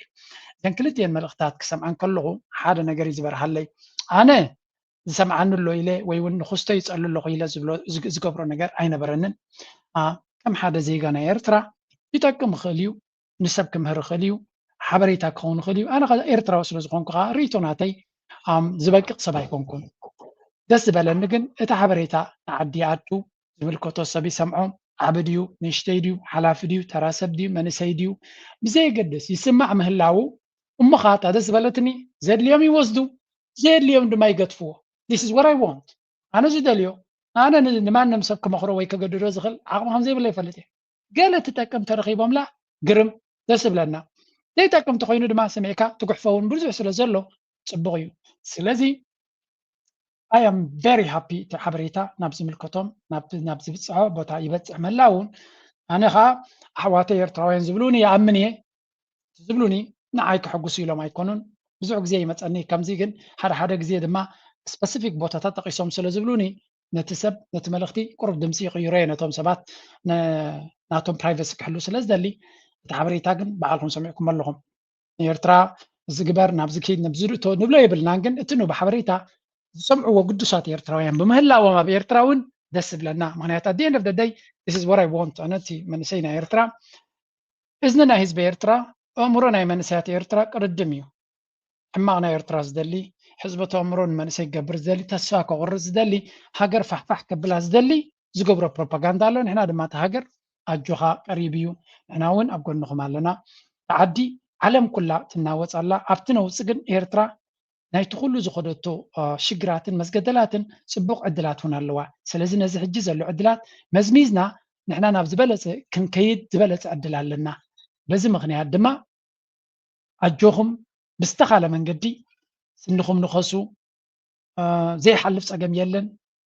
زخبده عقبة سكرنا يلنا جي أبتني مود أتدرجاتنا نزلنا سلازي سراويتنا يرترا منقستنا يرترا منسينا يرترا حزبنا يرترا كل زكالو يقبرالو أبزع حجيجن نك فرق تواص أيقونات نك فرق يلن هج كم زازر يكون زلوا ببحر بلو بدبوب بلو بمعراب بلو بمبرا بقولو تنقرات سرسر دبلي سلازي حدنتنا أسيرنا حدنتنا قط أبيلنا حزنا نقول نقرات انت سجيرنا قليل كون لنا أبزع حجيز لنا يا جزيجن نك فرق يلنا زيد اللي نقرات نقبر تجميرنا كم حجر كم حزبن قليل زي كنا بدو هذا اللوج زي سلازي نزو كنا تجنزيبنا لك كم زي دق زبالة الماتنا يوقحتا أبو زلنا جيرنا نصدق دق زبالة المات نبتخدو ده يتفل حدا جزء دوك تبلا لك بي honest هكذا مزراب أبجلا أمانة البات خوينك كان تاخد قبر دلك دوك تبلا لك أبتزل لك دو تبل دوي لك حساب زبرها لك بايون صبغي then you move because أب تيتري اللي بتاعت خيط اللغة أبسلمي أبسأتفي أبحوي أب تخيل أخذ أتو تخيل سلذا جلا الدوم مبال نتكونتات نتي معبل نتي حماق نجر نتسأل ما تسال سجر لك دوم مبالون لبوناي كل جزء ترى يوك تبلي بالك at some stages دويل كام جنزابون حماق هيكون نخنبل لنا أنا بزغنة هاتكم ريتون هاتكم عبير تراتاتو استفل عليه سبات الرغبو كم زاجركم ብጽሑፍ ድዩ ብመልእኽቲ እንተመሓላለፍኩም ለና ንዓና ደስ ይብለና ምክንያቱ ተኸታታልናትና እውን ኩሉ ግዜ ዝብሎ እዚ ኣብ ኤርትራ ተመንሰይና እንተትሰምዖ ይብል ምክንያቱ ኤፍሪ ቃል ካብ ኣፈይ ድወፅእ ንህዝቢ ኤርትራ ፅቡቅ ነገር ክምህር ክእል እዩ ጌጋ ዘይብሉ ንብል የለና ጌጋታት ኣለዉ የግዳስ እቲ መንእሰይ ናይ ኤርትራ ዝሰምዖ ዘሎ ናይቲ ካልእ ከዓ ኣብ ግምት ክትእትለካ ኢትዮጵያውያን ፕሮፓጋንዳ በሎ ናይቲ ሓደ በሎ ናይቲ ሓደ በሎ ስለዚ እዚታት ምስ ዝወዳደር ድምፂ ክንገብር ክንክእል ኣለና ነቲ ክውንነት ክንገልፅ ክንክእል ኣለና ነቲ ናቱ ድሌታትን ባህግን ድማ ክንዛረበሉ ክንክእል ኣለና ኣብ ዝሻነለይኩም እየ ዝብል መንእሰይ ኤርትራ ከም ደቀይ ስለ ዝኾኑ እቶም ንኣሹ ዘለዎ ሎሚ ካብ ኮሌጃ ዝመሃሩ ዘለዉ ኣነ ኦልሬዲ ወዲ 17 ዓመት ጎበዝ ዕብየ ዘለኹ ኦልሬዲ ስለዚ ናቱ ባህጊ ናቱ ሕልሚ ናቱ መጻኢታት ስለ ዝርዮ እቶም ንኣሽቲ ኮሌጅ ዝውድኡ ዘለዉ ዝመሃሩ ዘለዉ ባህጊ ናቶም እውን ክርዳእኒ ይኽእል እዩ ስለዚ ለትስ ቢ ብሓደ ኮይንና ነቲ ዘሎ ኩነታት ንምብዳህ እሞ ሓሊፍና ድማ ንቅድሚት ገፅና ንክንከይድ ክንፀር ኣለና ኢና ንብል ዘለና ኩሉ ሰብ ድማ በብእጃሙ በብክእለቱ ኣብቲ መድረክ ክሳተፍ ከም ዘለዎ ኢና ንተኣሳስብ ዘለና ንቐፅል ናብቲ ናይ ጎረባብትና ዘሎ ጉዳያት ካ ክንሰግር ንእሽተየ ክገብረሎሚ ግዜ ነዊሕ ከይደ ስለ ዘለኹ በዚያ እስከ ንጀምር ንኤርትራ ፈተና እያ ተመልከትዋ በባሌም ሆነ በቦሌ ዓሰብ ምርካብና ይተርፈናን እዩ ብርግፅ ክገልፆ ከሎ ፖርት ሃኒፅና ነርና መንገዲ ሃኒፅና ነርና ሪፋይነሪ ኤርፖርት ገለ ሃኒፅና ነርና ዓሰብ ስለዚ ብምሉኡ ከምኡ እዩ ተሪፉ ኢሉ ናይዚ ምሕታት ይከኣል እዩ ሕጋዊ ሕቶ ምግባር ይከኣል ኮይኑ ዓሰብ ናተ እዩ ምባል ሓንቲ ላዕላዊት ሃገር ጢሒስካ መሬታ ናተ እዩ ኢልካ ንምሕዳግ ምሙኳር ግን ወንጀል እዩ ግን እስቲ ሕሰብዎ ኣብዘይ ምልኮት ኣትዩ ናይ ህዳብ ናቱ ባሕሪ ክወርር ሎሚ ወሓጥናኩም መፃናኩም ናበለ ምስ ኤርትራ ዘሎ ምትሕርርፋት ንሪኦ ኣለና ናይ ውክልና ኩናት ኣብ ሱዳን ኣትዩ ሰርሖ ዘሎ ስራሕቲ ንሪኢ ኣለና ህዝቢ ምሓራ ኣብ ጎድና ኮይኑ ይጭፍጨፍ ኣሎ ህወሓትን መራሕቲ ናይ ትግራይን ከም ናይ ሎሚ ዕጊቦምና ይፈልጡን እዮም ሃፍቲ ቢ ኦነስት ሓቂ ንምዝራብ ናይ መራሕቲ ናይ ተጋሩ ንፁርነት ናይ መርገፂ ብፍላይ ድማ ናብ ኤርትራ ዝምልከት ይመላእ ኣሎም ጥራይካ ትብል እዚ ዝምድና ኣብ መንጎ ኤርትራን ትግራይን ኮይኑ ዝዓብዮ ዘሎ ዝግስግሶ ዘሎ ተስፋ ዝህብ እዩ እሞ ዳታ ኤርትራ ምስ ሱዳን ፅቡቅ ሰላም ጌርና ኣለና ምስ ዶብና ዘሎ ህዝቢ ምስ ኩሉ ሱዳን ምስ መንግስቲ ሱዳን ምስ ትግራይ ድማ ምስ ኣምሓራ ምስ ክልቲኦም ፅቡቅ ዝምድና እናገበርና ነተዋሃድና ንኸይድ ኣለና ኣብ ኣዲስ ኣበባ ዝመፅእ መንግስቲ እንታይ ክኸውን ይገለ መለካል ኣርእስቲ ይሱ መንግስቲ ናብ መንግስቲ ንገድፎ ምስቶም ጎረባብቲ ህዝቢ ሰላምን ፍቅርን ምርድዳእን ምክብባርን እናነገሰ እንድሕር ከይዱ ግን ኤርትራ ውሕስነታ ኣብኡ ዝረጋገፅ ምስ ጎረቤትካ ተተፋኒንካ ተሃላሊኽካ ፅቡቅ ናብራ ዝበሃል የለና ኣይተረኣየና ብዓለም ስለዚ ለባም ድሕሪ ኮንካ ምስ ጎረባብትካ ሰላም ምግባር እሱ ከሕጉሰካን ከደስተካን ይግባእ ኪኑ ክንዛረቦ ንኽእል ነገር እውን የብላን ሓቂ ንምዝራብ ሰላም ይቐፅል ብኡ ይገስግሰልና ጥራይና ንብል ዘለና ካብኡ ቀፂልና ብልፅግና እንታይ ገይሩ ለይብሎ ብዝስምዕዎ ደበና ኩናት መሰረት ብምግባር ኣብ 4 ኪሎ ህፁፅ ኣኼባ ተኻይዶመሎም ኣብ 4 ኪሎ ኣብ ትግራይ ኣንፅራልዮም ዘለዉ ሓደገኛ ደበና ኩናት ንምክልኻል ንምትራፍን ዘኽእሉ ዲፕሎማስያውን ፖለቲካውን ስራሕቲ ከም ዝተኻየደ ዘመልክት ዜና ወፂሎም ሕብረት ሲቪል ማሕበራት ትግራይ ምህዳእ ኩናትን ቀፃሊ ሰላምን ንምጉስጓስ ኣብ ኣዲስ ኣበባ ዘካየደ ላዕለዋይ ዲፕሎማስያዊ ልኡኽቱ ከምዛዘመ ኣፍሊጦሎም ሕብረት ማሕበራት ሲቪል ማሕበረሰባት ትግራይ ጉባኤ ህዝባዊ ርክባት ትግራይን ማሕበረሰብ ንግዲ ትግራይን ዝወከሉ ሓበራዊ ልኡኽቱ ኣብ ኣዲስ ኣበባ ዘካየዱ ስትራቴጂካዊ ዲፕሎማስያዊ ዑደት ብዓወት ከምዛዘመ እዩ ትማሊ ገሊጹ ብሓፈሻ ብልፅግና ነግድን እዩ ናይ ኢመርጀንሲ ሚቲንግ እስክገብር ፀገማቱ ናብ ጎልሐ ይመፅእ ስለ ዘሎ ኩነታቱ እናከበደ ይመፅእ ስለ ዘሎ በቲ ሓደ ከቢድ ኩናት የካይድ ከም ዘሎ ኣንፃር ብፍላይ ኣብ ጎጃም ከቢድ ኩናት ይግበር ከም ዘሎን በቲ ካልእ ድማ ኢመርጀንሲ ሚቲንግስ ምክንያቱ እቲ ዝመፁ ዘሎ ሓደጋ ኖ ጆክ ቀሊል ዘይኮነ ሓደጋ ይመፅእ ከም ዘሎ ይረኣዩ ኣሎ ስለዚ ክጓየ ናይ ግድን እዩ ተጓይኻ መፍትሒ ትገብር ዶ ፀገም ትፈትሕ ዶ ንግዜ ዝግደፍ ኮይኑ ነፍሱ ንኸድሕን ንኽጓየ ዘሎ ተኽእሎ ግን ርዱእ ጌርካ ኢኻ ትወስዶ ስለዚ ኣገይን ብልፅግና ኣብ ላስቲ ደረጃ በፂሖም ዘሎ በዚ ጎዝጓ ስምዑ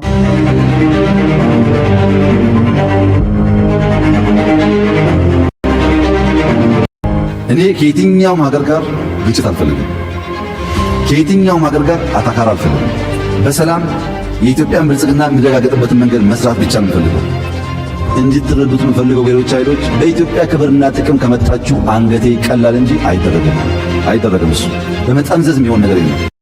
كم تري ود لهم بحجراو تلفزيون يبزعبالو لاونت كزارب جميرو لو غزغاس كجبر جميرو لوزي نبحكي كويناتي مصومكم زولو زمسل زرباينا نرزلنا لاونت إثيوبيا نهاجر كور زل زنبره كم تري وزلهم قرروي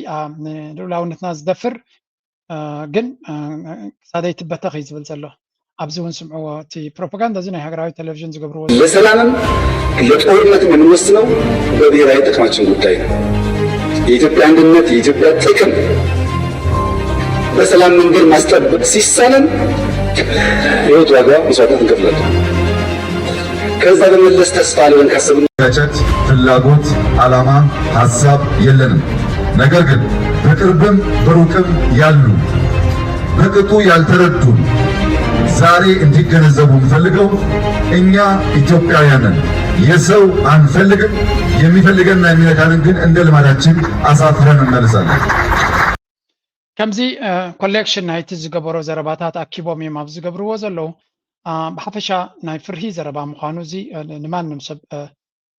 ዝጠፍኦ ይኮነን ኣብ ዝተፈላለየ መድረክ ብዛዕባ ኩናትን ናይ ህላወ ዘረባን ዝተዘረቦ አኪቦም የማብ ዝገብርዎ ዘለው ስለዚ ብርግጽ ናይ ኩናት ሰብ ምዃኑን ፈኸራናቱን ኢና እንፈልገው ኢትዮጵያ መጉዳት የሚፈልጉ ኃይሎች አሉ። ገንዘብ ፋይናንስ ያደርጋሉ። እመኑ ግን ኢትዮጵያን አይችሏትም። አልፈን አልከሱ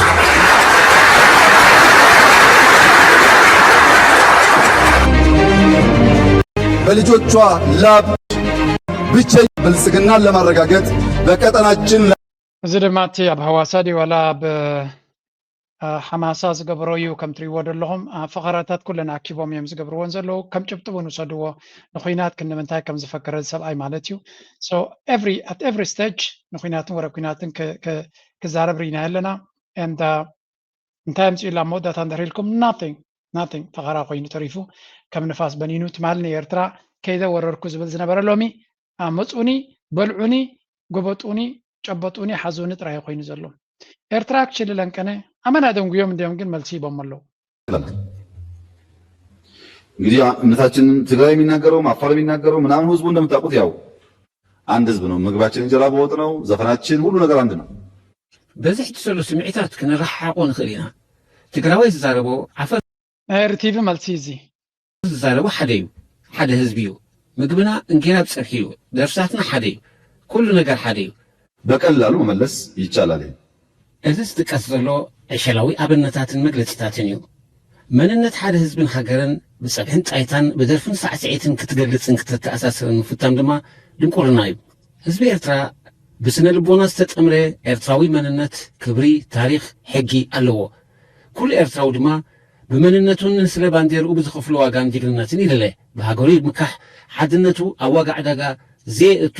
بحقي سنة مقبارن بهالن داباتم عزيزو حيواناتو أخبيرو تحقيقفون بحبار تخبابيرون زنبر نمثلو أواقع عداقا زيئتو هزبيو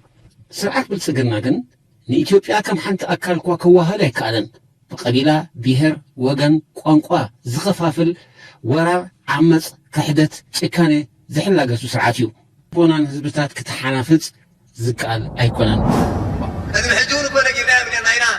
أديتاتكم غفري سندرا أديتاتنا شريف سقننا نسخاتكم غندر غجام شوا زعدكم أنا زغلايكم أباي سليم زرباكم انت نحنا مرم الله زعدنا قاش باركا عن سبات زعدا زربانا أي بحر زحلاقتنا دكيري دك اسمرات زعداينا نسخاتكم عدكم لكم نحنا عدنا لنا أيتكم زوج اللي مديرنا فينا هاي إبلا له آية تلبونا ሁለተኛው ደግሞ የመሬት ልውውጥ ነው። እጀዚ ደንጉዮም እንዲዮም መልስ ዝቦም ዘለው ግን 13 ዝሃበዩ አይደንታ ቪዲዮ ዋላ ናይ ቀደም ነይረክም በሐድሽ መሊሶም ማኾን ቁል ሜር ቲቪ በሐፈሻ ጽቡቅ እዩ እዚ ነገራት እዚ ሸለል ስለዝተባህለ ለመንሰያትና ካስከም ዝኽል ምግማት የድሊ ስለዚ አገና ከምዚ ዓይነት መልስ መሃብ ታሪካዊ ሰነዳት ነገበርካ ህዝቢ ኤርትራ ዝኣክል መልስ ክበሎ ሸለልትነት ነዚ ናይ ብልጽግና እንደራ የኣክል ምባል እውን ኣገዳሲ ምናልባት ብኩሉ መንገዲ ዝመጽ ዘሎ ንብልጽግና ትመልሲ زأخلو سلزخونه بزح جزية كنوزو لاين خلينا حنتي لنكنا كابتي تجارد وتصلنا مودة تاخد كون النيازيا كم عين مرف كل تت مثل سماي انت تلاقي كم عين مرف كل تت أرحو ተብሎ ሓፅር ከፊትካ ናይ ኩሉ መፍትሕ ኣብ ኢድካ ጨቢጥካ ተጋላይ ዝብሎ ኳርሳይ ፍቅርክ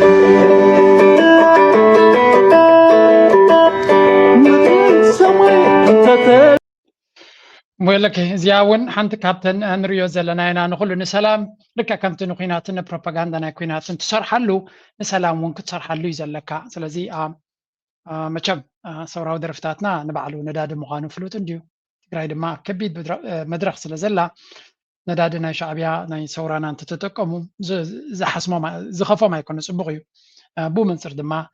ጥበብ ናይ ክልቴኻ ምስቲ መቃርውን ነቲ ዝግበር ዝኽየዝ ዘሎ ኩነታት ናይ ጽምዶ ይኹን ናይ ሰላም ተበግሶታት ዘደንፍዕ ስለ ዝኾነ ግርም ጥራይና ክንብሎ ንኽእል ከም ትሪእዎ ዘለኹም ኩነታት ንብልጽግና ከዕብዶ ዝኽእል ነገራት ብዙሕ እዩ ዘሎ ከም ንሪኦ ዘለና እቲ ህዝቢ ነቲ ሰላም ኩሉ ነናቱ እጃምና ወሰኸሉ ይኸይድ ስለ ዘሎ ይደራፍ ሃይናቱ ወስኸሉ ተዋሳኣይናቱ ወስኸሉ ፖለቲከኛናቱ ወስኸሉ ምሁርናቱ ወስኸሉ እናተኣኻኸበ ምስ ገደ ከምቲ ንባእሲ ነቲ ፕሮፓጋንዳ ሓደክ ነናቱ እናወሰደ ዘርስኖ ዝኽእል ንሰላም ድማ ሓደክ ነናቱ እምኒ እናወሰኸላ እንድሕር ኸይዳ ኣገዛ ብኸም እያ ትህነፅ እታ ሰላም ድማ ብኸም እዩ ዝድንፍዕን ዝዕይልን ስለዚ ሰላም ንኩሉ ስለ ዘድሊ ኤርትራ ድማ ልዕሊ ማንም ሰላም ዘድልያ ሃገር ስለ ዝኾነት ንሰላም ድማ ክንፅዕር ስለ ዘለና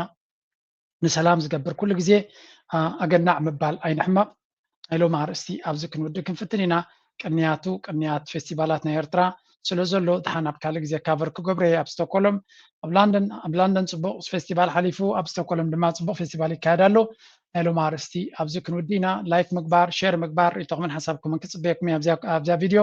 ናብ ዝምልከቶም እቶም ተገዲስኩም ናብ ዝምልከቶም ትሰድዎ ድማ የቐኒየልና ክብረት ይሃበና ቴንክ